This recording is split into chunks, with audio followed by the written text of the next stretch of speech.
ಆಗಿ ಕಾಣ್ತಿದೆ, ನಿಮ್ಮನ್ನ ಇನ್ನೂ ಸೂಪರ್ ಆಗಿ ಕಾಣಂಗ್ ಮಾಡ್ಬೇಕು ಅಂತ ಈ ಪ್ರಾಡಕ್ಟ್ ನ ಡೆವಲಪ್ ಮಾಡಿದೀವಿ. So everybody is very interested about beauty. Sir beauty ಅಂತಿದ್ದಂಗೆನೆ 99% ಪೀಪಲ್ ಎಲ್ಲ ನೋಡೋದೇನು ಅಂತಂದ್ರೆ ಬ್ಯೂಟಿ ಬ್ಯೂಟಿ. ಇದೊಂದು ದೊಡ್ಡ ಟ್ರೆಂಡಿಂಗ್ ವ್ಯವಸ್ಥೆ, ಇದೊಂದು ದೊಡ್ಡ ಟ್ರೆಂಡಿಂಗ್ ಬಿಸ್ನೆಸ್. ಇದೊಂದು ಟೋಟಲಿ ಏನ್ ನೋಡಿದ್ರು ಬ್ಯೂಟಿಫುಲ್ ಅಂತ ಅನ್ನೋದು. ನಾನ್ ಚೆನ್ನಾಗಿ ಕಾಣ್ಬೇಕು, ನೀನ್ ಚೆನ್ನಾಗಿ ಕಾಣ್ಬೇಕು, ಚೆನ್ನಾಗಿ ಕಾಣೋದ್ರಿಂದ ನನ್ ಕಾನ್ಫಿಡೆನ್ಸ್ ಜಾಸ್ತಿ ಆಗುತ್ತೆ. ಸೊ ಹಂಗಾದ್ರೆ ಚಂದ ಅಂದ್ರೆ ಯಾವ ತರ? ಬೆಳ್ಳಗ, ತುಂಬಾ ವೈಟ್ ಆಗ? No no no no no. ಈಗ ಎಕ್ಸಾಂಪಲ್, ನೀವು 100 ಜನ ನೀಗ್ರೋಗಳ ಮಧ್ಯೆ ತುಂಬಾ ಬೆಳ್ಳಗಿದ್ದೀರಾ ಅಂತಂದ್ರೆ ನೀವು ತುಂಬಾ ಅಕ್ವರ್ಡ್ ಆಗಿ ಕಾಣ್ತಿರ್ತೀರಾ. ಸೊ ಹಂಗಾದ್ರೆ ನೀಗ್ರೋಗಳು ಇದಂತನ? ಇಲ್ಲ, ಅವರು ತುಂಬಾ ಚೆನ್ನಾಗಿರ್ತಾರೆ, ತುಂಬಾ beautiful. Beauty, what is a meaning of beauty sir?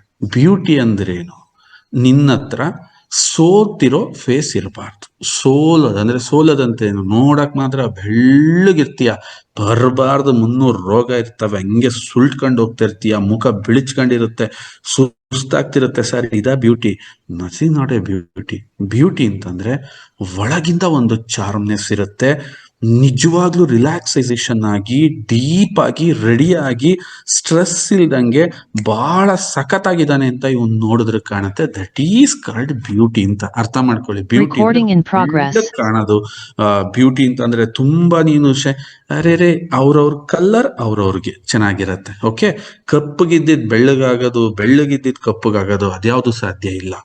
But you look ತುಂಬಾ ಹೊಳಪಿನಿಂದ ಕಾಣ್ಬೇಕು, ತುಂಬಾ ತೇಜಸ್ ಕಾಣ್ಬೇಕು, ನಿಮ್ಮನ್ನ ನೋಡಿದ್ರೆ ಅನ್ನಿಸ್ಬೇಕು, ನಿಮ್ಮ ಹತ್ರ ಬಂದಾಗ ಏನೋ ಒಂದು ಎನರ್ಜಿ ಫೀಲ್ ಆಗ್ಬೇಕು. Sir Ken it possible? ಯಾರು ಹತ್ರದಲ್ಲಿ ಬಂದ್ರೆ ಎನರ್ಜಿ ಫೀಲ್ ಆಗತ್ತಾ? 100% ಫೀಲ್ ಆಗುತ್ತೆ. ಯಾಕೆ ಅಂತಂದ್ರೆ ನಿಮ್ ದೇಹದಲ್ಲಿ ಸಣ್ಣ ಪುಟ್ಟ ಅಂಗಗಳಿರಲ್ಲ, ತುಂಬಾ ಪರಿಪೂರ್ಣವಾದ ಅಂಗಗಳಿರುತ್ತೆ. ಆ ಎನರ್ಜಿ ಹೆಂಗ್ ಫೀಲ್ ಆಗುತ್ತೆ ಸಂಪೂರ್ಣವಾಗಿ ತಿಳ್ಕೊಳ್ಳೋಣ, ಹಂತಂತವಾಗಿ ಹೋಗೋಣ. ಸೊ ಇಂಥ ಬ್ಯೂಟಿ ಅನ್ನೋದೇನಿದೆ, ಫಸ್ಟ್ ಇದ್ರ ಬಗ್ಗೆ ಕ್ಲಾರಿಟಿ ನೀವು ಪಕ್ಕ ತಿಳ್ಕೊಳ್ಳಿ. ಬ್ಯೂಟಿ ಅಂದ್ರೇನು? ಬೆಳ್ಳಗಾಗ್ಬಿಡ್ತೀಯ ಅಂತ, ಅಥವಾ ನೀವ್ ಇನ್ನೊಬ್ಬಂಗೆ ಹೇಳೋದಾಗ್ಲಿ, ಅಥವಾ 100% ಯು ಕ್ಯಾನ್. ಯಾವಾಗ ನೀನ್ ಕಲರ್ ಇದ್ದು ಬಿಸಿಲಲ್ಲಿ ಟ್ಯಾನ್ ಆಗಿದ್ದು, ನಿನ್ನ ಮುಖ ಏನಾದ್ರು ಮೊಡವೆ ಕಲೆಗಳಿಂದ ತುಂಬಿದ್ರೆ, 100% ಕಪ್ಪಾಗಿದ್ರೆ ಅದರಿಂದ ಬೆಳಪು ಸಾಧ್ಯ. ಆದರೆ ಹುಡ್ತಾನೆ ಅವನ ಜೆನೆಟಿಕಲಿನೇ ಅವನು ಗೋಧಿ ಬಣ್ಣ ಇದ್ದಾನೆ, ಅಥವಾ ಕಂದು ಬಣ್ಣ ಇದ್ದಾನೆ, ಅಥವಾ ಕಪ್ಪು ಬಣ್ಣ ಇದ್ದಾನೆ. ಸೊ ಅವನನ್ನ ಬೆಳ್ಳಗ್ ಮಾಡಕ್ಕಾಗತ್ತಾ? Don't think like that. ಆ ತರದ್ದು ಸಾಧ್ಯತೆ ಇರಲ್ಲ. ಆದ್ರೆ ತುಂಬಾ ಬೆಳ್ಳಗಿದೆಯಾ ಅಂದ ತಕ್ಷಣ ನೀನು ಆರೋಗ್ಯವಂತ ಅಂತಾನೂ ಅಲ್ಲ. ಹಾಗಾದ್ರೆ ಬ್ಯೂಟಿ ಅಂದ್ರೇನು? ಸಿಂಪಲ್ ಆಗಿ ಅರ್ಥ ಮಾಡ್ಕೊ, ಹೊಳಪಿರ್ಬೇಕು. ಬ್ಯೂಟಿ ಅಂದ್ರೇನು? ಕಣ್ಣಲ್ಲಿ ತೇಜಸ್ ಇರ್ಬೇಕು. ಬ್ಯೂಟಿ ಅಂದ್ರೇನು? ನೀನ್ ಯಾವಾಗ್ಲೂ ಆಕ್ಳಿಸ್ಬಾರ್ದು, ನಿನ್ನ ಮುಖ ನೋಡಿದ್ರೇನೆ ಒಂದು ಕಳೆ ಎದ್ದು ಬರ್ತಿರ್ಬೇಕು. ಬ್ಯೂಟಿ ಅಂದ್ರೇನು? ನಿನ್ನಲ್ಲಿ ಒಂದು ಡೀಪ್ ರಿಲ್ಯಾಕ್ಸೇಷನ್ ಮುಗಿಸಿ ಈಗ ಎದ್ದು ಬಂದಿದ್ದಾನಪ್ಪ, ಎಷ್ಟು ಫ್ರೆಶ್ ಇದಾನೆ ಇವನು ಅನ್ನಿಸ್ಬೇಕು. This is considered as a beauty. Sir ಅಂತ ಬ್ಯೂಟಿ ಸಿಗತ್ತೆ ಹೇಗೆ? ಬನ್ನಿ ಅದನ್ನೇ ತಿಳ್ಕೊಳ್ಳೋಣ, ಅದನ್ನೇ ಸ್ಟಾರ್ಟ್ ಮಾಡೋಣ. Skin is a biggest organ in our body. ಅಂದ್ರೆ ಚರ್ಮ ನಮ್ಮ ದೇಹದ ಒಂದು ಬಹುದೊಡ್ಡ ಅಂಗ ಅಂತಂದ್ರೆ ನನಗೆ ನಗು ಬರುತ್ತೆ. ಯಾವ ದೇಶದಲ್ಲಿ ಬಹುಸಂಖ್ಯಾತರು ಇದ್ದಾಗ ಅವರ ಒಂದು ಆರೈಕೆಗೆ ಅಥವಾ ಅವರ ಒಂದು ಗಣನೆಗೆ ತಗೊಂಡು ಒಂದು ಕಾನೂನನ್ನ ತರ್ತಾರೆ. ಎಕ್ಸಾಂಪಲ್, ಈ ದೇಶದಲ್ಲಿ ಯುವಕರು ಜಾಸ್ತಿ ಇದ್ದಾಗ ಯುವಕರು ಓರಿಯೆಂಟೆಡ್ ಕೆಲಸಗಳಾಗತ್ತೆ. ಈ ದೇಶದಲ್ಲಿ ಅಥವಾ ಹೆಣ್ಮಕ್ಳುಗಳು ಜಾಸ್ತಿ ಆಗಿದ್ದಾಗ ಹೆಣ್ಮಕ್ಳು ಓರಿಯೆಂಟೆಡ್ ಕೆಲಸಗಳು ನಡೆಯುತ್ತೆ. ಇದು ಎಲ್ಲಾ ಕಡೆ ನಡೀತಕ್ಕಂಥದ್ದು. ಆದ್ರೆ ನಮ್ಮ ದುರಂತ ಏನು ಅಂತಂದ್ರೆ, ನಮ್ಮ ದೇಹದಲ್ಲಿ ಬಿಗ್ಗೆಸ್ಟ್ ಆರ್ಗನ್ ಯಾವುದು? ಅದು ಚರ್ಮ. ಹೈಯೆಸ್ಟ್ ಕೆಲಸ ಮಾಡೋದು ಯಾವುದು? ಚರ್ಮ. ಹೈಯೆಸ್ಟ್ ಪ್ರೊಟೆಕ್ಟ್ ಮಾಡೋದು ಯಾವುದು? ಚರ್ಮ. ಹೈಯೆಸ್ಟ್ ನಮ್ಮ ದೇಹದ ಶಾಖಗಳಿಂದ ರಕ್ಷಣೆ ಮಾಡೋದು ಯಾವುದು? ಚರ್ಮ. ಹೈಯೆಸ್ಟ್ ಬ್ಯಾಕ್ಟೀರಿಯಾ, ವೈರಸ್, ಫಂಗಸ್ ಇಂದ ನಮ್ಮನ್ನ ರಕ್ಷಣೆ ಮಾಡೋದು ಯಾವುದು? ಚರ್ಮ. ಆದ್ರೆ ಹೈಯೆಸ್ಟ್ ನೆಗ್ಲೆಕ್ಟಿವ್ ಒಳಗಾಗೋದು ಯಾವುದು? ನಮ್ ಚರ್ಮನೇ. ಯಾಕೆ ಅಂತಂದ್ರೆ ನಮಗದು ಅನ್ಸೇ ಇಲ್ವಲ್ಲ, ಇದಕ್ ನಾವೇನ್ ಪೋಷಣೆ ಮಾಡಬೇಕು, ಹೆಂಗ್ ಪೋಷಣೆ ಮಾಡಬೇಕು. ಯಾಕೆ ಅಂತಂದ್ರೆ ನಿಮ್ಮ ದೇಹದ ಸುತ್ತ ಇರೋದು ಒಂದು ಜೀವಂತ ಹೊದಿಕೆ. ಸ್ನೇಹಿತರೆ ಕರೆಕ್ಟಾಗಿ ಕೇಳಿಸ್ಕೊಳ್ಳಿ, ಈ ಪದಗಳನ್ನ ಕರೆಕ್ಟಾಗಿ ಇಟ್ಕೊಳ್ಳಿ. ಜೀವಂತ ಹೊದಿಕೆ ನಿಮ್ಮ ಹತ್ರ. ನಿರ್ಜೀವವಾದ ಹೊದಿಕೆ ಏನಾದ್ರೂ ಇದ್ದಿದ್ರೆ ಇಷ್ಟೊತ್ತಿಗೆ ನಾವು ಹೋಗ್ತಿದ್ವಿ, ಬಿದ್ದು ಹೋಗ್ತಿದ್ವಿ. ಅಥವಾ ಇವತ್ತಿಗೆ ಎಷ್ಟು ಸರಿ ಕೈನ ಹಿಂಗಿಂಗ್ ಅಳ್ಳಾಡಿಸ್ತೀನಿ, ಈ ತರ ಅಳ್ಳಾಡಿಸ್ತೀನಿ, ಬೆರಳನ್ನ ಹಿಂಗಿಂಗ್ ಅಳ್ಳಾಡಿಸ್ತೀನಿ. ಸೌದೋಗ್ತಿತ್ತೋ, ಉದುರೋಗ್ತಿತ್ತೋ, ಎಂಥ ಬ್ರ್ಯಾಂಡೆಡ್ ಕಂಪ್ನಿ ಸ್ಟೀಲ್ಗಳೇ ಸೌದೋಗ್ತವೆ. ಆ ಇಟ್ಯಾಚಿ JCB ಒಳಗೆ ಎಂತೆಂಥ ಹೆವಿ ಮೆಟೀರಿಯಲ್ ಬಳಸಿದ್ದೇ ಸೌದೋಗ್ತವೆ. ಆದರೆ ನಾವು ಎಷ್ಟು ವರ್ಷ, 50, 60, 100, 120 ವರ್ಷ ಬದುಕಿರೋರು ಇದ್ದಾರೆ. ಬಟ್ ಅವ್ರು ಸವಿಯಲ್ಲ. ಯಾಕೆ? ಸಹೋದರ ಆಗಲ್ಲ. ಯಾಕೆಂದ್ರೆ ಜೀವನದಲ್ಲಿ ಎಷ್ಟು 1000 ಸರಿ ನಮ್ಮ ದೇಹನ ಅಳ್ಳಾಡ್ಸಿರ್ತೀವಿ, ನಮ್ಮ ದೇಹನ ಮಾಡಿರ್ತೀವಿ ಅಂದಾಗ ಈ ಸೃಷ್ಟಿಯಲ್ಲಿ ನಮ್ಮ ದೇಹದ ಸುತ್ತ ಒಂದು ಜೀವಂತ ಹೊದಿಕೆ ಇದೆ. ಅಂದ್ರೆ ಜೀವ ಇರ್ತಕ್ಕಂಥ ಹೊದಿಕೆ ಈ ಚರ್ಮ. ಈ ಸ್ಕಿನ್ ಅನ್ನ ಅದರ ಒಂದು ವ್ಯವಸ್ಥೆಗೋಸ್ಕರ ಆ ಸ್ಕಿನ್ ಬದುಕಬೇಕು ಅಂತಂದಾಗ ಆ ಸ್ಕಿನ್ ಅಲ್ಲಿ ಒಂದು ಜೈವಿಕ ಕ್ರಿಯೆ ನಡಿಬೇಕು. ಏನಂತ ಹೇಳಿ ಸ್ವಲ್ಪ ಅರ್ಥ ಮಾಡ್ಕೊಳ್ಳಿ. ನಾನು ಹೇಳ್ತಾ ಇರೋ ಪದಗಳನ್ನ, ಮಾತುಗಳನ್ನ ನೀವು ಕರೆಕ್ಟ್ ಆಗಿ ಸ್ಟೆಪ್ ಬೈ ಸ್ಟೆಪ್ ಅರ್ಥ ಮಾಡ್ಕೊಂತ ಹೋದ್ರಿ ಅಂತಂದ್ರೆ ಈ ಟ್ರೈನಿಂಗ್ ಬಹಳ ಸುಲಭವಾಗಿ ಅರ್ಥ ಆಗುತ್ತೆ. ನಾನೀಗ ಬೇರೆ ತರ ಅರ್ಥ ಮಾಡಿಸ್ತಾ ಇಲ್ಲ, ಬಹಳ ಸುಲಭವಾಗಿ. ನಮ್ಮ ದೇಹದ ಬಹುದೊಡ್ಡ ಅಂಗ ಯಾವುದು? ಸ್ಕಿನ್. ಆ ಸ್ಕಿನ್ ಏನ್ ಮಾಡುತ್ತೆ? ತುಂಬಾ ದೊಡ್ಡ ಕೆಲಸ ಮಾಡುತ್ತೆ. ತುಂಬಾ ದೊಡ್ಡ ಕೆಲಸ ಮಾಡೋದ್ರ ಜೊತೆ ಅದು ಜೀವಂತವಾಗಿದೆ. ಜೀವಂತವಾಗಿರೋದು ಆ ಸ್ಕಿನ್. ಏನು ಅದರ ಮುಖ್ಯ ಉದ್ದೇಶಗಳು ಅಂತಂದ್ರೆ ಬನ್ನಿ, ಸುಮಾರು 5 ಮಿಲಿಯನ್, ಅಂದ್ರೆ ನೀವು ನಮ್ಮ ನಂಬರ್ಸ್ ಅಲ್ಲಿ ಹೇಳಬೇಕು ಅಂತಂದ್ರೆ 50 ಲಕ್ಷ ಸಣ್ಣ ಸಣ್ಣ ರಂಧ್ರಗಳಿಂದ ನಮ್ಮ ಸ್ಕಿನ್ ಕೂಡಿರುತ್ತೆ. ಈ ನಂಬರ್ಸ್ನ ದಯವಿಟ್ಟು ನೆನ್ಪಿಡ್ಕೊಳ್ಳಿ. ಎಷ್ಟು ಲಕ್ಷ ಅಂತಂದ್ರೆ 50 ಲಕ್ಷ ಸಣ್ಣ ಸಣ್ಣ ರಂಧ್ರಗಳು. ಈ ಸಣ್ಣ ರಂಧ್ರಗಳ ಕೆಲಸ ಏನು? ಆ ಸಣ್ಣ ರಂಧ್ರಗಳು ಏನಾದ್ರೂ ಬ್ಲಾಕ್ ಆದ್ರೆ, ಜಾಸ್ತಿ ಬೇಡ, 10% ಬ್ಲಾಕ್ ಆದ್ರೆ ನಿಮಗೆ ಬರಬಾರದ ಚರ್ಮದ ಕಾಯಿಲೆಗಳು. ನಿಮ್ಮ ಉಸಿರಾಟ, ನೀವು ಬಾಯಿಯ ಉಸಿರಾಟನ ಮಾತ್ರ ಪರಿಗಣಿಸ್ತಿದ್ರೆ ನಿಮ್ಮಂತಹ ದಡ್ರು ಯಾರು ಇಲ್ಲ. ಯಾಕೆಂದ್ರೆ ನೀವು ಬಾಯಲ್ಲಿ ಒಂದ್ ಕಡೆ ಉಸಿರಾಡ್ತೀರಾ, ಆದ್ರೆ ಇಡೀ ನಿಮ್ಮ ದೇಹ ಏನು ಶಕ್ತಿ ಬೇಕು, ಅದಕ್ಕೆ ಬೇಕಾದಂತಹ ಪೋಷಕಾಂಶಗಳೇನ್ ಬೇಕು, ಅದಕ್ಕೇನ್ ಬೇಕು, ಈ 50 ಲಕ್ಷ ತೂತುಗಳನ್ನು ಕೂಡ ಅವಲಂಬಿಸಿರುತ್ತೆ. ಸರ್, ಏನೇನಕ್ಕಿದು ಉಪಯೋಗ ಆಗುತ್ತೆ? ಸ್ವೆಟ್ಟಿಂಗಿಗೆ, ಏರ್ ಗ್ರೋತ್ ಆಗಕ್ಕೆ, ಸ್ಕಿನ್ನ ಪ್ರೊಟೆಕ್ಟ್ ಮಾಡಕ್ಕೆ. ಎಲ್ಲದಕ್ಕಿಂತ ಹೆಚ್ಚಾಗಿ ನಿಮ್ಮ ಚರ್ಮ ಯಾವಾಗಲೂ ಹೆಲ್ದಿಯಾಗಿ ಒಂದು ಆರೋಗ್ಯಕರವಾಗಿರ್ಬೇಕು ಅಂದ್ರೆ ಅಲ್ಲಿ ಸೀಬಮ್ ಪ್ರೊಡಕ್ಷನ್ಸ್ ಆಗ್ಬೇಕು.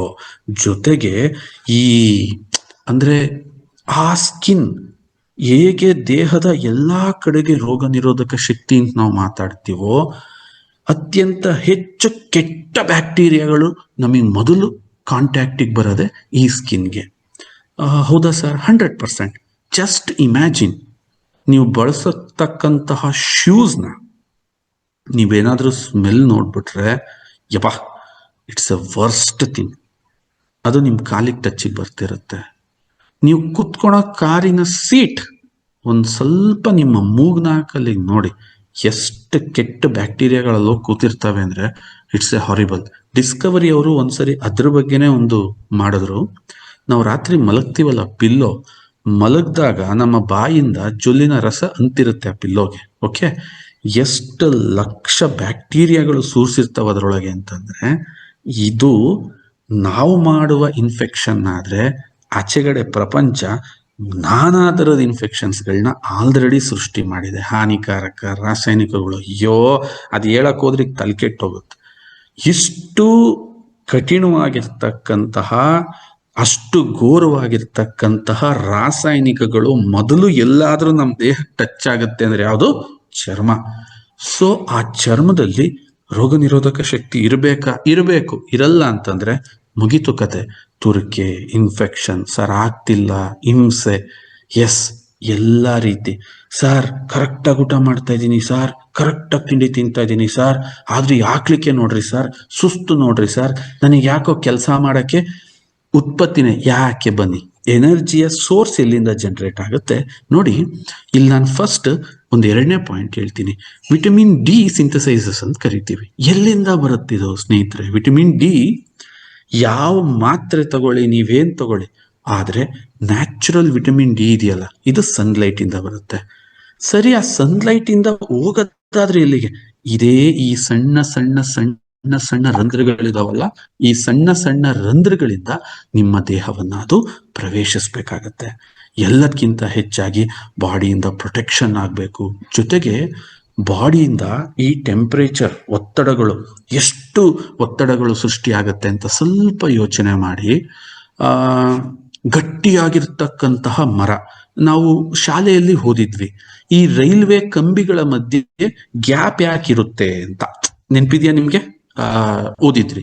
ಏನಕ್ಕೆ ಅಂದ್ರೆ ಗಟ್ಟಿ ಕಬ್ಬಣ, ಅದೇ ಕುಗ್ಗೋದು ಹಿಗ್ಗೋದು ಆಗತ್ತೆ ಈ ವಾತಾವರಣಕ್ಕೆ, ಕುಗ್ಗೋದು ಹಿಗ್ಗೋದು ಆಗತ್ತೆ ಈ ಕಬ್ಬಣ ಕುಗ್ಗುತ್ತೆ ಹಿಗ್ಗುತ್ತೆ ಈ ಟೆಂಪರೇಚರ್ಗೆ.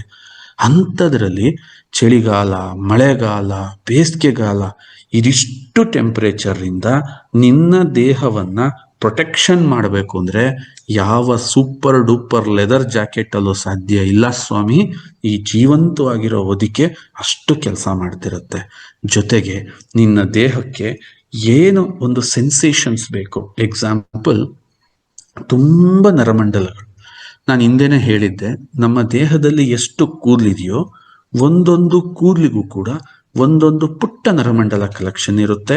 ಆ ನರಮಂಡಲ ಅದಕ್ಕೆ ಆಕ್ಸಿಜನ್ ಕೊಡೋದ್ರಿಂದ ಹಿಡಿದು, ಅದಕ್ಕೆ ಪ್ರೋಟೀನ್ ಸಪ್ಲೈ ಮಾಡೋದ್ರಿಂದ ಹಿಡಿದು, ಪೂರ್ತಿ ನಮ್ಮ ದೇಹದಲ್ಲಿ ನಡೀತಕ್ಕಂಥ ಸಣ್ಣ ಪುಟ್ಟ ವಿಚಾರಗಳನ್ನ ನನ್ನ ಬ್ರೈನ್ಗೆ ಸೆನ್ಸ್ ಮಾಡತಕ್ಕಂತಹ ಒಂದು ಸೂಕ್ಷ್ಮಾತಿ ಸೂಕ್ಷ್ಮ ನರಮಂಡಲ ಇಡೀ ನಮ್ಮ ಚರ್ಮದ ವ್ಯವಸ್ಥೆನಲ್ಲಿ ಇರುತ್ತೆ. ಇಷ್ಟನ್ನ ಪ್ರೊಟೆಕ್ಟ್ ಮಾಡ್ತಾ ಇರ್ತಕ್ಕಂತಹ ಈ ಒಂದು ಸ್ಕಿನ್ ಏನು ನಿಜವಾದ ಆರೈಕೆ ಮಾಡಿದೀವಿ? ಕಾಮೆಂಟ್ ಬಾಕ್ಸ್ ಅಲ್ಲಿ ಹಾಕಿ ಯಾರಾದ್ರು. ಏನ್ ನಿಜವಾದ ಆರೈಕೆ ನಾವ್ ಈ ಚರ್ಮಕ್ಕೆ ನಾವು ಮಾಡ್ತಾ ಇದೀವಿ? ಇಲ್ಲ ಸರ್, ಏನ್ ಕೇಳ್ತಾ ಇದೀವಿ ನಾವು? ಏನದು ಆಕ್ಚುಯಲ್ ಆಗಿ ಚರ್ಮ ಏನನ್ನ ಬಯಸ್ತಿದೆ ಅಂತ ನಾವು ತಿಳ್ಕೊಂಡಿದೀವ? ಹೋಗ್ಲಿ, ನೋ. ಎಷ್ಟೋ ಜನಕ್ಕೆ ಇವತ್ತು ವಿಟಮಿನ್ ಡಿ ನ ಕೊರತೆ. ಸರ್, ನನ್ನ ಬಾಡಿನಲ್ಲಿ ಎನರ್ಜಿ ರೈಟ್ ಆಗಿ ಎಕ್ಸಿಲರೇಟೇ ಆಗ್ತಾ ಇಲ್ಲ. ಯಾಕಾಗ್ತಿಲ್ಲ? ಏನಕ್ಕೆ? ಬನ್ನಿ ಒಂದೊಂದೇ ಹಂತವಾಗಿ ಹೋಗೋಣ. ಇದ್ರ ಜೊತೆಗೆ ಇಷ್ಟೊಂದು ಯಾಕಪ್ಪ ಹಾಳಾಗ್ತಿದೆ? ಇನ್ನೇನಿದನ್ನ ನಾನು ಹೇಳಕ್ಕೇನು ಕೇಳಬೇಕೆ? ಇದನ್ನೆಲ್ಲ ಚೆನ್ನಾಗಿ ತಾವೇ ಅರ್ಥ ಮಾಡ್ಕೊಂಡಿದ್ದೀರ. ಇವತ್ತು ನಾವು ಏನಿದ್ದೀವಿ, ಯು ವಿ ರೇಸ್, ಇದ್ರ ಬಗ್ಗೆ ಹೇಳಬೇಕು ಅಂದ್ರೆ ನನಗೆ ನಗು ಬರ್ತಿರುತ್ತೆ ಎಷ್ಟೋ ಸಲ. ಸ್ನೇಹಿತರೆ, ನಾವು ನಮ್ಮ ಮನೆಗಳಿಗೆ ಫ್ರಿಡ್ಜ್ ತಂದಿಟ್ಕೊಂಡಿದ್ದೀವಿ. ಫ್ರಿಡ್ಜ್ ಆಗಿರ್ಬೋದು, ಎ ಸಿಗಳಾಗಿರ್ಬೋದು, ನಾವು ಬಳಸ್ತೀವಿ. ಆ ಎ ಸಿಯಿಂದ ಹೊರಸೂಸ್ತಕ್ಕಂತಹ ಒಂದು ಅನಿಲ ಏನಿದೆ, ಅದು ಇವತ್ತು ನಮ್ಮ ಅಟ್ಮಾಸ್ಫಿಯರ್ ಅಲ್ಲಿ ಇರ್ತಕ್ಕಂತಹ ಒಂದು ಓಝೋನ್ ಲೇಯರ್ನ ವರ್ಷದಿಂದ ವರ್ಷಕ್ಕೆ ವೀಕ್ ಮಾಡ್ತಾ ಹೋಗ್ತಾ ಇದೆ. ಓಝೋನ್ ವೀಕ್ ಆದ್ರೆ ಯು ವಿ ರೇಸ್ ಸ್ಟ್ರಾಂಗ್ ಆಗ್ತಾ ಹೋಗುತ್ತೆ. ಈ ಭೂಮಿ ಮೇಲೆ ಮಾತ್ರ ಜೀವಿಗಳಿರ್ಬೇಕು, ಬೇರೆ ಗ್ರಹದಲ್ಲಿ ಯಾಕೆ ಜೀವಿಗಳು ಇರಲ್ಲ ಅಂತಂದ್ರೆ ಅಂತ ಒಂದು ಅಟ್ಮಾಸ್ಫಿಯರ್ ಈ ಭೂಮಿನಲ್ಲಿ ಸೃಷ್ಟಿ ಆಗಿದೆ. ಮಂಗಳ ಗ್ರಹದಲ್ಲೇ ಇರ್ಬೋದು, ಬುಧ ಗ್ರಹದಲ್ಲೇ ಇರ್ಬೋದು, ಓಝೋನ್ ಇಲ್ಲ, ವಾಟರ್ ಸೋರ್ಸ್ ಇಲ್ಲ, ಆಕ್ಸಿಜನ್ ಇಲ್ಲ, ಪ್ರಾಪರ್ ಆಗಿ ಏನೂ ವ್ಯವಸ್ಥೆ ಇಲ್ಲ. ಭೂಮಿ ಮೇಲೆ ಅದೆಲ್ಲ ರೆಡಿ ಆಗಿರೋದಕ್ಕೆ ಪ್ರಾಪರ್ ಆಗಿ ಇವತ್ತು ನಾವು ಜೀವಿಗಳು ಜೀವ ಮಾಡ್ತಾ ಇದೀವಿ, ಆ ಭೂಮಿನ ಗಬ್ಬೆ ಬರಿಸ್ತಾ ಇದೀವಿ. ಇದು ಬೇರೆ ಪ್ರಶ್ನೆ. ಇವತ್ತು ಅದೇ ತರ ಓಝೋನ್ ವೀಕ್ ಆಗ್ತಾ ಸನ್ಲೈಟ್ಗೆ ನಾವು ಓವರ್ ಎಕ್ಸ್ಪೋಸ್ ಆಗ್ತಾ ಇದೀವಿ. ಎರಡನೇದು, ಏರ್ ಪೊಲ್ಯೂಷನ್ ಇನ್ನಂತೂ ಕೇಳದೆ ಬೇಡ. ಯಾಕೆಂದ್ರೆ ಯಥೇಚ್ಛವಾಗಿರ್ತಕ್ಕಂಥ ಇಂಗಾಲದ ಡೈಆಕ್ಸೈಡ್ ಇವತ್ತು ತುಂಬ್ತಾ ಇದೆ. ಅದು ಸಿಟಿಗಳಲ್ಲಂತೂ ಆಹಾ ಏನು ಬೇಡ, 1-2 ಗಂಟೆ ಹಿಂಗ್ ಹೋಗ್ಬಿಟ್ಟು ತಮ್ಮ ಸ್ಕಿನ್ ಅನ್ನ ಹಿಂಗ್ ಉಜ್ಜಿದ್ರೆ ಸಾಕು, ಕಪ್ಪು ಗುಂಡುಂಡೆ ತರ ಎದಳುತ್ತೆ. ಅಯ್ಯೋ, ಬೆಳಿಗ್ಗೆ ಏನು ಅಷ್ಟು ಚೆನ್ನಾಗಿ ಸೋಪ್ ಹಾಕೊಂಡು 2-3 ಸಲ ತೊಳೆದ್ನಲ್ಲ, ಯಾಕೆ ಈ ತರ ಉಂಡೆ ಎದಳ್ತಾ ಇದೆ ಅಂತಂದ್ರೆ ಅಷ್ಟ್ರ ಮಟ್ಟಿನ ಡಸ್ಟ್ ಅಲ್ಲಿ ಇರುತ್ತೆ. ಬಟ್ ನಿಮ್ ಸ್ಕಿನ್ ಅನ್ನೋದೇನಿದೆ ಅದು ಒಂದು ಕ್ಲೀನ್ ಆಗಿರೋ ಜಾಗ, ಅದು ಒಂದು ಜೀವಂತವಾಗಿ ಸೆನ್ಸಿಟಿವ್ ಇರೋ ಜಾಗ ಆಗಿರೋದ್ರಿಂದ ಧೂಳು ಈಸಿಯಾಗಿ ಅಟ್ರಾಕ್ಟ್ ಆಗುತ್ತೆ. ಬೇರೆ ಬಟ್ಟೆ, ನಿರ್ಜೀವವಾದ ಗ್ಲಾಸು, ನಿರ್ಜೀವವಾದ ವಸ್ತುಗಳಿಗಿಂತ ನಿಮ್ಮ ಚರ್ಮ ಧೂಳನ್ನ ಬಾಬಾ ಅಂತ ಈಸಿಯಾಗಿ ಅಟ್ರಾಕ್ಟ್ ಮಾಡುತ್ತೆ. ಯಾಕೆಂದ್ರೆ ಅದರಲ್ಲಿ ಜೈವಿಕ ಕ್ರಿಯೆ ನಡೀತಾ ಇದೆ, ಒಂದು ಸೆನ್ಸ್ ನಡೀತಾ ಇದೆ, ಅಲ್ಲೊಂದು ಕ್ರಿಯೆ ನಡೀತಾ ಇದೆ. ಸೊ ಹಾಗಾಗಿ ಚರ್ಮ ಈಸಿಯಾಗಿ ಎಕ್ಸೆಪ್ಟ್ ಅಂದ್ರೆ ನೋಡಿ, ನಾವು ಉಸಿರಾಡ್ತೀವಲ್ಲ, ಮೂಗು, ನಾವೆಲ್ಲರೂ ಡಸ್ಟ್ ಅಲ್ಲಿ ಹೋದಾಗ ಮೂಗಲ್ಲಿ ತುಂಬಾ ಕಸ ಕಟ್ಕೊಳತ್ತೆ, ಯಾಕೆಂದ್ರೆ ಅಲ್ಲಿ ಇನೇಲ್ ಮಾಡ್ತಿದೆ ಮೂಗು. ಅದೇ ತರ ನಿಮ್ಮ ಚರ್ಮ ಸೆನ್ಸ್ ಇರೋದ್ರಿಂದ, ನಿಮ್ ಚರ್ಮ ಉಸಿರಾಡೋದ್ರಿಂದ ಧೂಳು ನಾವು ಬೇಡ ಅಂದ್ರೂ ಕೂಡ, ವಾತಾವರಣದಲ್ಲಿ ಬಂದ್ರೂ ಕೂಡ ಅದು ಎಳೆದೇ ಎಳೆಯುತ್ತೆ. ಜೊತೆಗೆ ಇವತ್ತು ಮಾಯಿಶ್ಚರೈಸ್, ಡಿಹೈಡ್ರೇಷನ್, ಅಣ್ಣ ಇವೆರಡು ಮಾತ್ರ ಬಹಳ ಚೆನ್ನಾಗಿ ಹೇಳ್ಬೇಕು. ಅದ್ರದ್ದೇನು ಅಂತಾನೂ ಗೊತ್ತಿಲ್ಲ, ಅದ್ ಏನ್ ಮಾಡ್ತಾರೆ ಅಂತಾನೂ ಗೊತ್ತಿಲ್ಲ, ಅದ್ ಯಾಕೆ ಅಂತಾನೂ ಗೊತ್ತಿಲ್ಲ. ಒಂದಾನೊಂದು ಕಾಲದಲ್ಲಿ ಈ ಮಾಯಿಶ್ಚರೈಸಿಂಗ್ ಮತ್ತೆ ಡಿಹೈಡ್ರೇಷನ್ ಬಗ್ಗೆ ಎಂಥ ಒಂದು ಕಲ್ಪನೆ ಇತ್ತು ಅಂತಂದ್ರೆ, ಯಾವ ಗರಡಿ ಮನೆಗೆ ಹೋಗಿ ಯಾವ ರಾಜರ ಮಹಾರಾಜರು ನೋಡಿ, ಯಾರನ್ನ ನೋಡ್ರಿ, ಫಸ್ಟ್ ವಾರದಲ್ಲಿ ಒಂದು ದಿನ ಎಣ್ಣೆ ಸ್ನಾನನ ಅವ್ರ ಕೈಲಿ ಮಾಡಿಸೋರು. ಯಾಕೆ ಅಂತಂದ್ರೆ ಅವ್ರಿಗೆ ಬಹಳ ಚೆನ್ನಾಗಿ ಗೊತ್ತಿತ್ತು, ವಿಜ್ಞಾನದೊಳಗೆ ವಿಜ್ಞಾನನ ಅವ್ರು ಬಹಳ ಚೆನ್ನಾಗಿ ತಿಳ್ಕೊಂಡಿದ್ರು. ಯಾಕೆ ಅಂತಂದ್ರೆ ಸುಮಾರು ನನ್ನ ದೇಹದಲ್ಲಿ 50 ಲಕ್ಷಕ್ಕಿಂತ ಹೆಚ್ಚು ಪುಟ್ಟ ರಂಧ್ರಗಳಿದ್ದಾಗ ಆ ದೇಹಕ್ಕೆ ಅತ್ಯವಶ್ಯಕವಾಗಿರ್ತಕ್ಕಂತಹ ಕೊಬ್ಬುಗಳು ಮತ್ತು ಅದರಲ್ಲಿರ್ತಕ್ಕಂಥ ಮಾಯಿಶ್ಚರೈಸಿಂಗ್ ಹೋಗ್ಬಾರ್ದು ಅಂತಂದ್ರೆ ನ್ಯಾಚುರಲ್ ಆಯಿಲ್ಗಿಂತ ಇನ್ನೊಂದು ಇಲ್ಲ ಅನ್ನೋದು ಅವ್ರಿಗೆ ಬಹಳ ಚೆನ್ನಾಗಿ ಗೊತ್ತಿತ್ತು. ಹಾಗಾಗಿ ಪ್ರತಿಯೊಬ್ರು ಕೂಡ ಆ ಮಾಯಿಶ್ಚರೈಸಿಂಗ್ ಮತ್ತು ಡಿಹೈಡ್ರೇಷನ್ ಪರ್ಫೆಕ್ಟ್ ಆಗಿ ಮಾಡ್ಕೊತಾ ಇದ್ರು. ಅದಕ್ಕಿಂತ ಜಾಸ್ತಿಯಾಗಿ ಇವತ್ತು ಹಾರ್ಶ್ ಕೆಮಿಕಲ್ಸ್ ಅಂದ್ರೆ ಬಜೆಟ್ ಕಾಲ, ಯಾವ್ದಾದ್ರು ಒಂದು ಸೂಪರ್ ಮಾರ್ಕೆಟಿಗೆ ಹೋದ್ರೆ ಅದರಲ್ಲಿ ಒಂದು ಬಾಟ್ಲು 1 ಅಡಿ ಎತ್ತರ ಇದ್ಬಿಟ್ಟು ಕೇವಲ 299 ಅಂತಿದ್ದಂಗೆನೆ ದಡ ದಡ ತಾಂಡು ಒಳಗೆ ಹಾಕೊಂಡ್ಬರ್ತಾರೆ. 299ಗೆ 1+1 ಶಾಂಪು ಸಿಕ್ತು, ಬಿಡೋದುಂಟ ತಾಂಬಂದು. ಅಣ್ಣ ಫಸ್ಟ್ ಅದ್ರ ಮೇಲೆ ಓದಪ್ಪ, ಅದು ಯಾವ್ದ್ರಲ್ಲಿ ಮಾಡಿದಾರೋ, ಏನ್ದ್ರಲ್ಲಿ ಮಾಡಿದಾರೋ, ಏನಾದ್ರೂ ಕಲ್ಸಿಟ್ಟಾರೋ. ನೀನ್ ಹಂಗೆ 2+1 ತಾಣದಾದ್ರೆ ಇನ್ನೂ ಒಂದು ಸುಲಭವಾದ ದಾರಿ ಹೇಳ್ತೀನಿ ಕಣೋ, ಹಂಗ ಮಾಡು. ಚಿಕ್ಕಪೇಟೆಗೆ ಹೋಗು, ಚಿಕ್ಕಪೇಟೆಯಲ್ಲಿ ನಡ್ಕೊಂಡು ಗಲ್ಲಿಲಾಸ್ ಹೋಗು. ಹೋದ್ರೆ ನಿನಗೆ 1 ಲೀಟರ್ ಕೆಮಿಕಲ್ನ 20 ರೂಪಾಯಿ ಕೊಡ್ತಾರೆ. ಅದನ್ನ ದೊಡ್ಡ ದೊಡ್ಡ ಹೋಟ್ಲ್ ಅವರು ಇವರು ತಂದು ಶಾಂಪು ಅಂತ ತುಂಬಿ ಇಡ್ತಾರೆ. ಅದನ್ನ ಹಚ್ಕೊಂಡು ಮಾಡ್ಕೊಂಡು ಅಂದ್ರೆ 30-40 ರೂಪಾಯಿ ಲೀಟ್ರಿಗೆ ಶಾಂಪುನೇ ಸಿಗುತ್ತೆ. ತಂದು ಅದನ್ನು ಹಚ್ಕೋ, ಪ್ಯೂರ್ ಆಗಿ ಹೋಗ್ತೀಯ. ಜಾಸ್ತಿ ದಿನ ಇರೋ ಅವಶ್ಯಕತೆನೇ ಇಲ್ಲ. ಅಂದ್ರೆ ನಮ್ ಜನಗಳಿಗೆ ಹೆಂಗೆ ಅಂತಂದ್ರೆ ಚೀಪಲ್ಲಿ ಏನ್ ಸಿಗುತ್ತೆ ಅದರಿಂದ ನಾನು ತರಬೇಕು. ಅದನ್ನ ಎಲ್ಲಿಗೆ ಬಳಸ್ತಾ ಇದ್ದೀನಿ, ಯಾವ ಜಾಗಕ್ಕೆ ಬಳಸ್ತಾ ಇದ್ದೀನಿ, ಈ ಕಲ್ಪನೆ ಅಂತೂ ಮೊದಲೇ ಇಲ್ಲ. ನ್ಯೂಟ್ರಿಷನ್ ಹೊಟ್ಟಿಗೂ ಇಲ್ಲ, ಚರ್ಮಕ್ಕೂ ಇಲ್ಲ. ಸ್ಟ್ರೆಸ್ ಇದನ್ನಂತೂ ಹೇಳೋದೇ ಬೇಡ. ಇವತ್ತಿನ ಒತ್ತಡದ ಜೀವನ ಟೋಟಲಿ ಸ್ನೇಹಿತರೆ, ಎಷ್ಟೋ ಜನಕ್ಕೆ ನಮ್ಮ ಸ್ವದೇಶಿ ದಿಶೆ ಆದ್ಮೇಲೆ ಸ್ವಲ್ಪ ಜನ ಮಾತಾಡ್ತಾ ಇರ್ತಾರೆ. ಏನಂತ ಅಂದ್ರೆ, ಗುರು ಸರ್ ನೀವು ಟಾರ್ಗೆಟ್ ಕೊಡ್ಬೇಕು, ಗುರು ಸರ್ ನೀವು ಒಂದು ಗುರಿ ಇಟ್ಟು ಅಲ್ಲಿಗೆ ಬರ್ರಿ ಅಂತ ಹೇಳ್ಬೇಕು, ಪ್ರೆಸರ್ ಕೊಡಬೇಕು. ನಾನು ಕೊಡಲ್ಲ ಸ್ನೇಹಿತರೆ. ಯಾಕೆ ಅಂತಂದ್ರೆ ನೋಡಿ, ನಾನು ಎಷ್ಟೋ ಸರಿ ಹೇಳಿದ್ದೀನಿ, ಯಾವತ್ತೂ ಈಗ ಜೀವನ ಪರ್ಯಂತ ಜನ ನನ್ನ ಜೊತೆ ಇರ್ತಾರೆ, ನೀವು ನನ್ನ ಜೊತೆ ಇರ್ತೀರಾ, ನನಗೆ ಗ್ಯಾರಂಟಿ ಇಲ್ಲ. ಬಟ್ ಇಲ್ಲಿ ಏನೊಂದು ಜರ್ನಿ ಮಾಡಿರ್ತೀರಲ್ಲ, ನಮ್ ಜೊತೆ ಗುರು ಸರ್ ರಾಂಗ್ ಮಾಡ್ಲಿಲ್ಲ ಅನ್ನೋದು ಸಾಯೋ ತನಕ ನಿಮ್ ಮಕ್ಳಿಗೆ ನೀವ್ ಹೇಳ್ಬೇಕು. ಇದು ನನ್ನ ಆಸೆ. ಅವ್ರು ರಾಂಗ್ ಮಾಡ್ಲಿಲ್ಲಪ್ಪ, ಇಸ್ ಗುಡ್. ಏನು ಅನ್ನೆಸೆಸರಿ ಟಾರ್ಗೆಟ್ ಕೊಡ್ತಿರ್ಲಿಲ್ಲ, ಒತ್ತಡ ಸೃಷ್ಟಿಸ್ತಿರ್ಲಿಲ್ಲ. ನೋಡು, ನೀನ್ ಮೊದಲು ಒಳ್ಳೆ ಪ್ರಾಡಕ್ಟ್ ತಿನ್ನು, ನಿನ್ನ ಸುತ್ತಮುತ್ತ ಈ ಬಿಸ್ನೆಸ್ ತುಂಬಾ ಚೆನ್ನಾಗಿದೆ. ಎಷ್ಟು ಚೆನ್ನಾಗಿ ನೀನ್ ಮುಳುಗ್ತೀಯ, ಈ ಬಿಸ್ನೆಸ್ ನಿನ್ನ ಅಷ್ಟು ಚೆನ್ನಾಗಿ ಮೇಲೆ ಎತ್ತುತ್ತೆ, ಕರ್ಕೊಂಡು ಹೋಗುತ್ತೆ, ನಿನ್ನ ತುಂಬಾ ಒಬ್ಬ ದೊಡ್ಡ ವ್ಯಕ್ತಿಯನ್ನಾಗಿ ಮಾಡತ್ತೆ. ಅದನ್ನ ನೀನ್ ಹೇಳ್ಕೊ, ನಾನ್ ಕೊಡಬಾರ್ದು. ಈಗ ಎಕ್ಸಾಂಪಲ್, ಯಾರೋ ಒಬ್ಬ ತುಂಬಾ ಕಷ್ಟಪಡ್ತಿರ್ತಾರೆ ಕೆಲಸ ಮಾಡಕ್ಕೆ. ಕೆಲವರು ಆ ಕೆಲಸನ ಹೇಳ್ಕೊಂಡು ಮಾಡ್ತಿರ್ತಾರೆ. ಯಾಕೆ? ಅವನು ಅನುಭವಿಸೋ ರೀತಿ ಅದು. ಅದೇ ತರ ನಾನು ನಿನಗಿಲ್ಲಿ ಟಾರ್ಗೆಟ್ ಕೊಡಲ್ಲ. ನಿನಗ್ ಬೇಕಾ ಬಾ ಸೃಷ್ಟಿಸ್ಕೋ. ಇಲ್ಲಿ ಇದರಲ್ಲಿ ಗೆದ್ದಿದೀವಿ. ಕೆಲವರಿಗೆ ನಾವು ಒತ್ತಾಯ ಮಾಡಿ ಬಿಸ್ನೆಸ್ ಮಾಡಿಸ್ಬೇಕು, ಇನ್ ಕೆಲವ್ರಿಗೆ ನಾವು ಒತ್ತಾಯ ಮಾಡ್ತಾನೆ ಇಲ್ಲ. 5-6 ದಿನಕ್ಕೆ ಟಾರ್ಗೆಟ್ ಮುಗಿಸ್ತಾರೆ, 5-6 ದಿನಕ್ಕೆ ಅವರೇ ಹೇಳ್ಕೊತಾರೆ, ಸರ್ ನಾನು ಆ ರಾಜ್ಯದಲ್ಲಿ ಮಾಡ್ತೀನಿ, ಈ ಜಿಲ್ಲೆಯಲ್ಲಿ ಮಾಡ್ತೀನಿ. That's good. ಅವಾಗ ಅವನು ಅದನ್ನ ಎಂಜಾಯ್ ಮಾಡ್ತಿದ್ದಾನೆ, ಅದನ್ನ ಸಂತೋಷ ಪಡ್ತಿದ್ದಾನೆ, ಅದನ್ನ ಖುಷಿ ಪಡ್ತಾ ಇದ್ದಾನೆ. ಅವಾಗ ಈ ಸ್ಟ್ರೆಸ್ ಅನ್ನೋದು ಬರೋದೇ ಇಲ್ಲ, ಈ ಹಾರ್ಮೋನ್ ಇಂಬ್ಯಾಲೆನ್ಸ್ ಅನ್ನೋ ಸಮಸ್ಯೆಗೆ ಅವನು ಹೋಗೋದೇ ಇಲ್ಲ. ಜೊತೆಗೆ ಇವತ್ತೇನಾಗಿದೆ ಸರ್, ನಮ್ಮಲ್ಲಿ ಒಂದು ಕಲ್ಪನೆ ಏನು ಅಂತಂದ್ರೆ, ದಿನದಲ್ಲಿ 5 ಸಲ ಮುಖ ತೊಳೆದು ಬಿಟ್ರೆ ಮುಖ ಓವರ್ ಶೇಪ್ ಅಂದ್ರೆ ತುಂಬಾ ಚೆನ್ನಾಗಾಗುತ್ತೆ. ಕೆಮಿಕಲ್ಸ್ನ ನೀನ್ ಎಷ್ಟು ಸರಿ ಅಪ್ಲೈ ಮಾಡಿದ್ರು ಕೂಡ ಸ್ಕಿನ್ ಹಾಳಾಗುತ್ತೆ ಹೊರತು ನೀನಂತೂ ಯಾವತ್ತೂ ಚೆನ್ನಾಗಾಗಕ್ ಸಾಧ್ಯ ಇಲ್ಲ. ಇವೆಲ್ಲ ಮಿಸ್ ಪ್ರಾಕ್ಟೀಸಸ್ ಅಥವಾ ನೇಚರ್ ಇಂದ ಆಗಿರೋದು, ಎಲ್ಲದರಿಂದನೂ ನಮ್ಮ ಸ್ಕಿನ್ ಅಂತೂ ತುಂಬಾ ಎಫೆಕ್ಟ್ ಆಗುತ್ತೆ. ಜೊತೆಗೆ ಇಲ್ಲಿ ನೀವು ನೋಡ್ಬೇಕು ಅಂತಂದ್ರೆ, ನೋಡ್ರಿ, ಶಾರ್ಟ್ ಟರ್ಮ್ ಸೈಡ್ ಎಫೆಕ್ಟ್ಸು ತುಂಬಾ ಇರುತ್ತೆ, but long term side effects imagine ಮಾಡ್ಕೊಳಕ್ಕಾಗಲ್ಲ ಆ ಥರ ಇರುತ್ತೆ. ಆ್ಯಂಡ್ ಸಿಂಥೆಟಿಕ್ ಹೈಡನ್ ರಿಸ್ಕಸ್ಸು ನಿಮಗೆ ಟೋಟಲಿ ಸಿಸ್ಟಮ್ಯಾಟಿಕ್ ಆ್ಯಂಡ್ ಟೋಟಲಿ ನಮ್ಮ ದೇಹ ಏನಿದೆ ದಿನದಿಂದ ದಿನಕ್ಕೆ ನಶಿಸ್ತಾ ಹೋಗುತ್ತೆ. ಒಂದು ಅರ್ಥ ಮಾಡ್ಕೊಳ್ಳಿ ಸರ್, ನಾವು ಕೆಮಿಕಲ್ ಹಚ್ತಾ ಇರೋ ಚರ್ಮಕ್ಕೆ ನಮ್ಗೇನೋ ಆಗಲ್ಲ ಅಂತಂದ್ರೆ, ಈ ಚರ್ಮ ಮಾಂಸಕ್ಕಂಟಿ, ಆ ಮಾಂಸ ನಿಮ್ಮ ದೇಹದ ಅಂಗಗಳಲ್ಲಿ ಅಟ್ಯಾಚ್ಡ್ ಆಗಿರೋದ್ರಿಂದ ನಿಮ್ಮ ಹಾರ್ಟು, ಕಿಡ್ನಿ, ಲಿವರ್ ಎಲ್ಲದಕ್ಕಿಂತ ಮುಂಚೆನೆ ಚರ್ಮನೇ ನೋಯುತ್ತೆ. ಯಾಕೆ ಅಂತ ಹೇಳ್ತೀನಿ ಕೇಳಿ. ಸ್ವಲ್ಪ ಹಾರ್ಟ್ ಪ್ರಾಬ್ಲಮ್ ಇದ್ರೂ ಕೂಡ ನಮ್ಗೇನು ಗೊತ್ತಾಗಲ್ಲ. ಲಿವರ್ ಹೆಚ್ಚು ಕಮ್ಮಿ ಒಂದು 20-25% ಫ್ಯಾಟಿ ಲಿವರ್ ಅಂತ ಕರಿತೀವಿ. ಅಥವಾ ಕಿಡ್ನಿ ಯಾವಾಗ ನಮಗೆ ಗೊತ್ತಾಗುತ್ತೆ ಅಂತಂದ್ರೆ ತುಂಬಾ ಹಾಳಾದಾಗಲೇ ಗೊತ್ತಾಗುತ್ತೆ. ಏನು ಬೇಡ ರಾಜ, ಒಂದು ಸಣ್ಣದೊಂದು ಸೂಜಿ ತಂದು ಚುಚ್ಕೋ ಚರ್ಮಕ್ಕೆ, ತಡ್ಕೊಳತ್ತದು. 1% ಡ್ಯಾಮೇಜ್ ಕೂಡ ಸ್ಕಿನ್ ಸಹಿಸಲ್ಲ, ಅದು ಎಕ್ಸ್ಪೋಸ್ ಮಾಡುತ್ತೆ. ಅದ್ರ ಒಳಗಿರೋ ಅಂಗಗಳಿದಾವಲ್ಲ, ಎಷ್ಟು ಹಾಳಾದ್ಮೇಲೆ ನಮಗೆ ಗೊತ್ತಾಗತ್ತೆ. ಅದೇ ತರ ನೀನ್ ಅರ್ಥ ಮಾಡ್ಕೋ, ನಿನ್ನ ಸ್ಕಿನ್ ಹಾಳಾಗ್ತಿದೆ ಅಂತಂದ್ರೆ ಇಡೀ ನಿನ್ನ ದೇಹನೇ ಸರ್ವನಾಶದ ಕಡೆಗೆ ಹೋಗ್ತಾ ಇದೆ. ನೀನ್ ಒಂದೊಂದು ಹೆಜ್ಜೆ ಹೋಗ್ತಾ ಇದೀಯ. ನೀನ್ ಹಚ್ಕೋತಾ ಇರೋಂಥ ಈ ಟಾಕ್ಸಿಕ್ ಪ್ರಾಕ್ಟೀಸ್ ಏನಿದೆ, ನೀನ್ ಹಚ್ಕೋತಾ ಇರ್ತಕ್ಕಂಥ ಈ ಏನು ಕೆಮಿಕಲ್ಸ್ ಇದಾವೆ, ಅವೇನೇನು ನಿನ್ನ ಸ್ಕಿನ್ ಅಲ್ಲಿ ಇರಿಟೇಷನ್ಸ್ ಮಾಡ್ತಾ ಇದಾವೆ, ತುಂಬಾ ಬರ್ನಿಂಗ್ ಸೆನ್ಸೇಷನ್ ನ ಕ್ರಿಯೇಟ್ ಮಾಡ್ತಾ ಇದಾವೆ, ಅಲರ್ಜಿ ಕ್ರಿಯೇಟ್ ಮಾಡ್ತಾ ಇದಾವೆ, ಆಕ್ನಿಕ್, ನೀನ್ ಏನೇನು ಸದ್ಯಕ್ಕೆ ನೀನಷ್ಟೇ ಚೆನ್ನಾಗಿ ಕಾಣ್ತೀಯ, ಆಮೇಲೆ ತುಂಬಾ ಹಾಳಾಗೋಗ್ತೀಯ. ಇವೆಲ್ಲ ಏನಿದೆ ಇದೆಲ್ಲದೂ ಕೂಡ ಒಂದು ಶಾರ್ಟ್ ಟರ್ಮ್ ಅಷ್ಟೇ.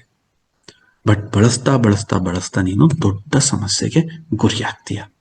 ಇವತ್ತೇನ್ ಸ್ಕಿನ್ ಕೇರ್ಸ್ ಇದಾವೆ ಆಚೆಗಡೆ, ಯಾವುದರಿಂದ ತುಂಬಿದಾವು ಅಂತಂದ್ರೆ ಪ್ರಿಸರ್ವೇಟಿವ್ಸ್. ನೋ ಡೌಟ್ ಸ್ನೇಹಿತರೆ, we are challenging here. First ನಾವೇನಾದ್ರು ಡಿಸೈಡ್ ಮಾಡ್ತೀವಿ ಸ್ವದೇಶಿ ದಿಶಾದವರು ಅಂತಂದ್ರೆ to avoid the preservatives. First ಹೋಗ್ಬಾರ್ದು. ಅಂಡ್ ನಾವು ತುಂಬಾ ಚೆನ್ನಾಗಿ ಹೇಳ್ತೀವಿ, ಪ್ಯಾರಾಬಿನ್ಸ್ ನಾವು ಹಾಕಲ್ಲ. ಪ್ಯಾರಾಬಿನ್ಸ್ ಅಂದ್ರೇನು? Is a pure petroleum product, one of the dangerous mineral. ಅದು ನಿಮ್ಗದು ತುಂಬಾ ಸೈಂಟಿಫಿಕ್ ವರ್ಡ್ಗಳು ಬೇಡ. ಹೇಳ್ಬೇಕು ಅಂತಂದ್ರೆ ಒಂದು ತುಂಬಾ ಕಡಿಮೆ ರೇಟಿಗೆ ಸಿಗೋ ಹಾನಿಕಾರಕ ವಿಷ ಪ್ಯಾರಾಬಿನ್. ಅಂಡ್ ನಾವ್ ಯಾವುದೇ ರೀತಿ ಫ್ರಾಗ್ರೆನ್ಸ್ ಅಂಡ್ ಎಡಿಟಿವ್ಸ್ ನ ಇದ್ರಲ್ಲಿ ಹಾಕಲ್ಲ. ಸೊ ಸಿಂಥೆಟಿಕ್ ಫ್ರಾಗ್ರೆನ್ಸ್ಗಳು ಏನಿದಾವೆ ಅದರಂತಹ ಡೇಂಜರಸ್ ಇನ್ನೊಂದಿಲ್ಲ. ಮಿನರಲ್ಸ್ ಇರ್ಬೋದು, ಅಂಡ್ ಅದರಲ್ಲಂತೂ ಈ ಪೆಟ್ರೋಲಿಯಂ ರಿಲೇಟೆಡ್ ಪ್ರಾಡಕ್ಟ್ಸ್ ಏನಿದೆ ಅದರಂತ ಇದು ಇನ್ನೊಂದಿಲ್ಲ. ಸಲ್ಫೇಟ್ಸ್ ಇರ್ಬೋದು, ಸಿಲಿಕಾನ್ಸ್ ಇರ್ಬೋದು, and anti bacterial and active chemicals ಏನಿದೆ ಇದನ್ನ ನಾವು ನಮ್ಮ ಪ್ರಾಡಕ್ಟ್ಗಳಲ್ಲಿ ಸ್ಟ್ರಿಕ್ಟ್ ಆಗಿ ಫಸ್ಟ್ ಎತ್ತಿಡ್ತೀವಿ. ಎಷ್ಟೋ ಸಲ ಯಾಕಿಷ್ಟು ಕೇರ್ ಮಾಡಿದೀವಿ ಅಂತಂದ್ರೆ ಸ್ನೇಹಿತರೆ, ಇವತ್ತು ನಿಮ್ಗೆ ಇದೇ 10 ವರ್ಷದಿಂದ ಯಾರು ಇದ್ರ ಬಗ್ಗೆ ಮಾತಾಡಕ್ಕೂ ಬರ್ತಿರ್ಲಿಲ್ಲ. ನೀವೆಂತ ಮೀಟಿಂಗ್ ನ ಮಾಡಿ ಪ್ಯಾರಾಬಿನ್, ಸಲ್ಫೇಟ್, ಸಿಲಿಕಾನ್ ಇವೇನ್ ಸರ್ ಇವು ಕೇಳಿರ್ಲಿಲ್ಲ. 10 ವರ್ಷ ಆದ್ಮೇಲೆ we are discussing with that. But ಇನ್ನ ನೆಕ್ಸ್ಟ್ 5 ವರ್ಷದ ಜನರೇಷನ್ ಮಕ್ಳಿದಾರಲ್ಲ, ಇದನ್ನ ಹೇಳ್ಕೊಂಡೇ ಹುಡ್ತಾವು. ಓ, ನಿನ್ ಸೋಪಲ್ಲಿ ಪ್ಯಾರಾಬಿನ್ ಇದೆಯಾ, ಸಿಲಿಕಾನ್ ಇದೆಯಾ, ಸಲ್ಫೇಟ್ ಇದೆಯಾ, ಸೊ ಅದನ್ನ ಯೂಸ್ ಮಾಡಬೇಡ, that is a very dangerous ಅಂತ ಮಕ್ಳುಗಳು ಹೆಂಗೆ ಜಾನಿ ಎಸ್ ಪಾಪ ಅಂತ ಇವತ್ತು ಪೊಯಮ್ ಹೇಳ್ತಿದಾವೋ ಆ ಮಕ್ಳುಗಳು ಈ ಕತೆ ಹೇಳ್ಕೊಂಡೆ ಸ್ಟಾರ್ಟ್ ಮಾಡ್ತಾರ ಅವ್ರು. ಯಾಕೆ ಅಂತಂದ್ರೆ ಅಷ್ಟ್ರ ಮಟ್ಟಿಗಿದು ಫೇಮಸ್ ಆಗುತ್ತೆ, ಅಷ್ಟು ಸೈಡ್ ಎಫೆಕ್ಟ್ಸ್ ನ ಇವತ್ತು ಜನ ಅನುಭವಿಸ್ತಾ ಇದ್ದಾರೆ. ಹಿಂದೆ ನಾವು ಈ ಡರ್ಮಟಾಲಜಿಸ್ಟ್ ಅಂತ ಯಾರನ್ನಾರು ನಾವು ಕೇಳಿದ್ರೆ ಆ ಥರದ್ದೊಂದು ಕೋರ್ಸ್ ಇದೆಯಾ, ಆ ಥರಕ್ಕೊಬ್ರು ಡಾಕ್ಟರ್ ಇರ್ತಾರ? ನಮ್ಮ ಪ್ರಕಾರ ಡಾಕ್ಟರ್ ಅಂದ್ರೆ ಒಬ್ರೆ. ಅವ್ರೇನು ಜ್ವರಕ್ಕೆ, ಶೀತಕ್ಕೆ, ಕೆಮ್ಮಿಗೆ ಎಲ್ಲ ಗೌರ್ಮೆಂಟ್ ಆಸ್ಪತ್ರೆಯಲ್ಲಿ, ನಮ್ಮ ಅರಸೀಕೆರೆಯಲ್ಲಿ 2 ಕ್ಲಿನಿಕ್ ಇದ್ದು ಹೋದ್ರೆ ಸಾಕು. ನೀನ್ A to Z ಅವನೇ ಕಂಡ್ರಿ, ಕಾಲ್ ತುದಿಯಿಂದ ಹಿಡಿದು ನೀನು ತಲೆ ತುದಿವರೆಗೂ ಒಬ್ಬನೇ ಇಂಜೆಕ್ಷನ್ ಹೊಡೆಸ್ಕೊತಿದ್ದು, ಮಾತ್ರೆ ಕೊಡೋರು ತಾಂಬತ್ತಿದ್ದು. ಈಗೇನಿದು ಕಣ್ಣಿನ ಡಾಕ್ಟ್ರು, ಹಲ್ಲಿನ ಡಾಕ್ಟ್ರು, ಡರ್ಮಟಾಲಜಿಸ್ಟು, ಅಯ್ಯೋ ಕತೆ. ಯಾಕೆ ಇಷ್ಟೊಂದು ಸಂಕ್ಷಿಪ್ತ ಹೋಗ್ತಿದೆ ಅಂತಂದ್ರೆ, ಯಾವ ಪ್ರಾಬ್ಲಮ್ ಜಾಸ್ತಿ ಆಗುತ್ತೋ ಆ ಪ್ರಾಬ್ಲಮ್ಗೆ ಟ್ರೀಟ್ಮೆಂಟ್ ಕೊಡೋಕ್ಕೋಸ್ಕರ, ಆ ಪ್ರಾಬ್ಲಮ್ ನಿಮಗೆ, ಅವರಿಗೆ ಅದು ಎನ್ಕ್ಯಾಶ್ಮೆಂಟ್. ಪ್ರಾಬ್ಲಮ್ ನಿಮಗೆ, ಅವರಿಗೆ ಅದು ಆಪರ್ಚುನಿಟಿ. ಅರ್ಥ ಆಗ್ತಿದೆ ಸರ್? ಜಾಸ್ತಿ ಜನಕ್ಕೆ ಮಕ್ಕಳಾಗ್ತಿಲ್ಲ, ಪ್ರಾಬ್ಲಮ್ ನಿಮಗೆ. ಆದ್ರೆ IVF ಸೆಂಟರ್ ಅವ್ರಿಗೆ that is a profit. Sir ಜಾಸ್ತಿ ಜನ ಸುಸ್ತಾಗ್ತಾರೆ, ನಿಮಗ್ ಪ್ರಾಬ್ಲಮ್. ಆದ್ರೆ ಜಾಳದ ಜನಕ್ಕೆ ರೆಡ್ ಬುಲ್ ಮಾಡೋರ್ಗೆ ಅವೆಂತೆಂತ ಸ್ಟ್ರಿಂಗ್ ಪಂಗ್ ಅಂತ ಜ್ಯೂಸ್ ಮಾಡ್ತಾ ಇದಾರಲ್ಲ, ಕಿಡ್ನಿ ಹೋಗುತ್ತೋ, ಲಿವರ್ ಹೋಗುತ್ತೋ, ಅದು ಪ್ಯೂರ್ ಸಕ್ಕರೆ ಹಾಕಿರೋ ಶುಗರ್, ಅದೆಲ್ಲ ಕತೆ ಬೇಡ. ಪ್ರಾಬ್ಲಮ್ ನಿನಗೆ, ಮನಿ ಅವರಿಗೆ, ಆಪರ್ಚುನಿಟಿ ಅವರಿಗೆ. ಸೊ ಎವ್ರಿಥಿಂಗ್ ಇವತ್ತು ಯಾವಾಗ ಈ ಕೆಮಿಕಲ್ಸ್ಗಳು ಇಷ್ಟು ಡಾಮಿನೇಟ್ ಮಾಡಕ್ ಸ್ಟಾರ್ಟ್ ಆದ್ವು, ಚರ್ಮ ರೋಗಗಳು ಜಾಸ್ತಿ ಆದವು, ಅದರ ರಿಲೇಟೆಡ್ ಕೌಂಟರ್ಗಳು ಜಾಸ್ತಿ ಆದವು, ಜನ ತುಂಬ್ಕೊಳಕ್ ಸ್ಟಾರ್ಟ್ ಆದ್ರು. ಅರೇ ಸರ್, ಇಟ್ಸ್ ರಿಯಲಿ ಹಾರಿಬಲ್.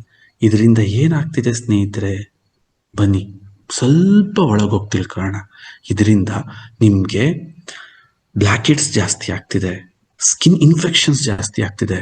ಯಾವ ಆ ಸಣ್ಣ ರಂಧ್ರಗಳು ಅದರ ಸುತ್ತ ಒಂದು ಸೆನ್ಸಿಟಿವ್ ಪಾರ್ಟ್ ಇರುತ್ತೋ ಅದು ಮೆಲ್ಟ್ ಆಗಕ್ಕೆ ಸ್ಟಾರ್ಟ್ ಆಗುತ್ತೋ, ಯಾಕೆ ಅಂತಂದ್ರೆ ಆ ಹೋಲ್ನ ಸುತ್ತ ರಫೆಸ್ಟ್ ಕವರ್ ಇರಲ್ಲ. ಅದು ಯಾವಾಗ ನೀವು ಹಾನಿಕಾರಕ ಕೆಮಿಕಲ್ಸ್ಗಳು ಇದನ್ನ ಹಾಕ್ತಿವಿ, ನಾವು ಸ್ಕಿನ್ ಅನ್ನ ಒಂದು ಪ್ರಾಪರ್ ಆಗಿ ಅದನ್ನ ಟ್ರೀಟ್ ಮಾಡ್ತಾ ಇಲ್ಲ, ಸ್ಕಿನ್ ಅನ್ನ ಒಂದು ಪ್ರಾಪರ್ ಆಗಿ ನಾವು ರೆಡಿನೇ ಮಾಡ್ತಿಲ್ಲ, ಕೆಮಿಕಲ್ ನಾವು ಓವರ್ ಯೂಸ್ ಮಾಡ್ತಾ ಇದೀವಿ. ಅಂಡ್ ಕ್ಲೆನ್ಸಿನೆಸ್ ಅಂದ್ರೆ ಏನು? ಏನದು ಕ್ಲೆನ್ಸಿಂಗ್ ಅಂದ್ರೆ? ನಮಗೆ ಗೊತ್ತೇ ಇಲ್ಲ ಕ್ಲೆನ್ಸಿಂಗ್ ಅಂದ್ರೆ ಏನು. ಚರ್ಮದ ಮೇಲುಜ್ಜದಲ್ಲಣ ಆ ಹೋಲ್ನ ಡೀಪ್ ನರಿಶಿಂಗ್ ಮಾಡಬೇಕು. ಯಾವುದರಿಂದ ಮಾಡೋದು? ಎರಡ 50 ಲಕ್ಷ ಇದೆ ಸ್ವಾಮಿ ಅದು. ಸೊ ಆ ಟೈಮಲ್ಲಿ ವಿ ಆರ್ ಡಿಸೈಡೆಡ್ ಒಂದು ಪ್ರಾಪರ್ ಥಿಂಗ್ ಏನಂತಂದ್ರೆ ಇದಕ್ಕೊಂದು ಸೊಲ್ಯೂಷನ್ ತರೋಣ. ಇವತ್ತು ನಾವು ಇದನ್ನೆಲ್ಲ ಸರಿ ಮಾಡೋಕ್ಕಾಗಲ್ಲ 90%.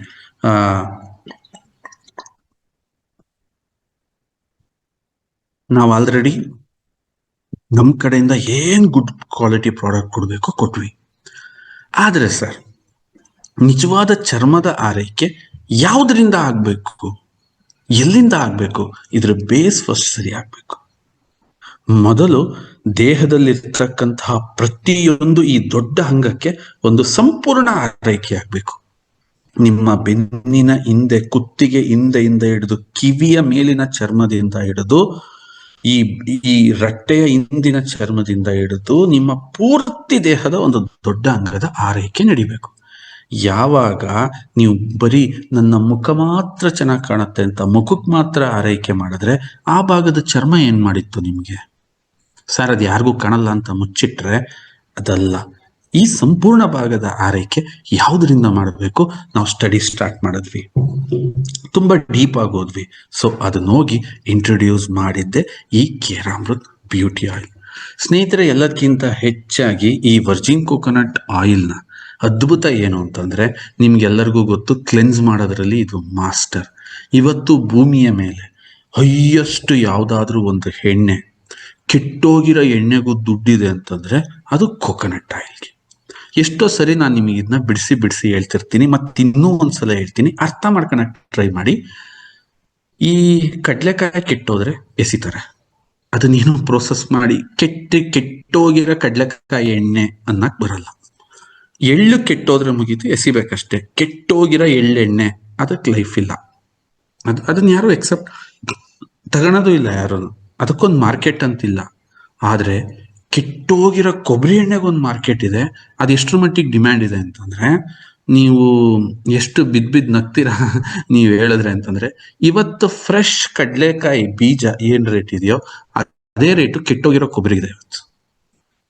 ಸುಮ್ಮನೆ ಇಮೇಜ್ ಮಾಡ್ಕೊಳ್ಳಿ ಸರ್. ಕೆಟ್ಟೋಗಿರೋ ಕೊಬ್ಬರಿ ಜಾಸ್ತಿ ಬರುತ್ತಾ? ಹ್ಯೂಜ್ ಬರುತ್ತೆ, ನಮ್ಮಲ್ಲಿ ಹ್ಯೂಜ್ ಬರುತ್ತೆ. ಕೆಟ್ಟೋಗಿರೋ ಕೊಬ್ಬರಿ ವ್ಯಾಪಾರ ಮಾಡೋರೆ ನಮ್ಮ ಅರಸೀಕೆರೆ ಮಾರ್ಕೆಟ್, ತಿಪ್ಟೂರು ಮಾರ್ಕೆಟ್ ಅಲ್ಲಿ ಹ್ಯೂಜ್ ಇರ್ತಾರೆ. ಸರ್, ಯಾಕದಕ್ಕಷ್ಟು ಡಿಮ್ಯಾಂಡ್? ಕೆಟ್ಟೋಗಿರೋ ಕೊಬ್ಬರಿ ಎಣ್ಣೆಗೆ ಅಷ್ಟೊಂದು ಡಿಮ್ಯಾಂಡ್ ಯಾಕೆ ಅಂತಂದ್ರೆ, ಇಡೀ ಪ್ರಪಂಚಕ್ಕೆ ಗೊತ್ತು, ಕ್ಲೆನ್ಸಿಂಗ್ ಅಂತ ಬಂದಾಗ ತೆಂಗಿನ ಎಣ್ಣೆಗಿಂತ ಚೆನ್ನಾಗಿ ಈ ಪ್ರಪಂಚದಲ್ಲಿ ಇನ್ಯಾವುದ್ರಲ್ಲೂ ಕ್ಲೆನ್ಸ್ ಮಾಡಕ್ಕಾಗಲ್ಲ. ಅಂಥದ್ರಲ್ಲಿ ಕೊಬ್ಬರಿ ಎಣ್ಣೆನೂ ಅಲ್ಲ, ಸೀದಾ ವರ್ಜಿನ್ ಕೋಕೋನಟ್ ಆಯಿಲ್ ಇಂದ ನಾವು ಈ ಒಂದು ಕ್ಲೆನ್ಸಿಂಗ್ ಬೇಸ್ನ ರೆಡಿ ಮಾಡ್ಕೊಂಡ್ವಿ. ಈ ಕ್ಲೆನ್ಸಿಂಗ್ ಬೇಸ್ಗೆ ಫಸ್ಟ್ ಆಫ್ ಆಲ್ ನಾವು ರೆಡಿ ಮಾಡ್ಕೊಂಡ್ರೆ ಸೇಮ್ ಇದಕ್ಕೂ ಸೀಸಮ್ ಆಯಿಲ್ ಹಾಕಬೇಕು. ಸೀಸಮ್ ಆಯಿಲ್, ವರ್ಜಿನ್ ಕೋಕೋನಟ್ ಆಯಿಲ್, ಇಲ್ಲಿಂದ ಕಾಂಬಿನೇಷನ್ ಸ್ಟಾರ್ಟ್. ಸರ್, ಇಲ್ಲಿಂದ ಸ್ಟಾರ್ಟ್ ಆದ ಇದರ ಕಾಂಬಿನೇಷನ್ ಎಲ್ಲಿಗೆ ಹೋದ್ವಿ? First we want to badam.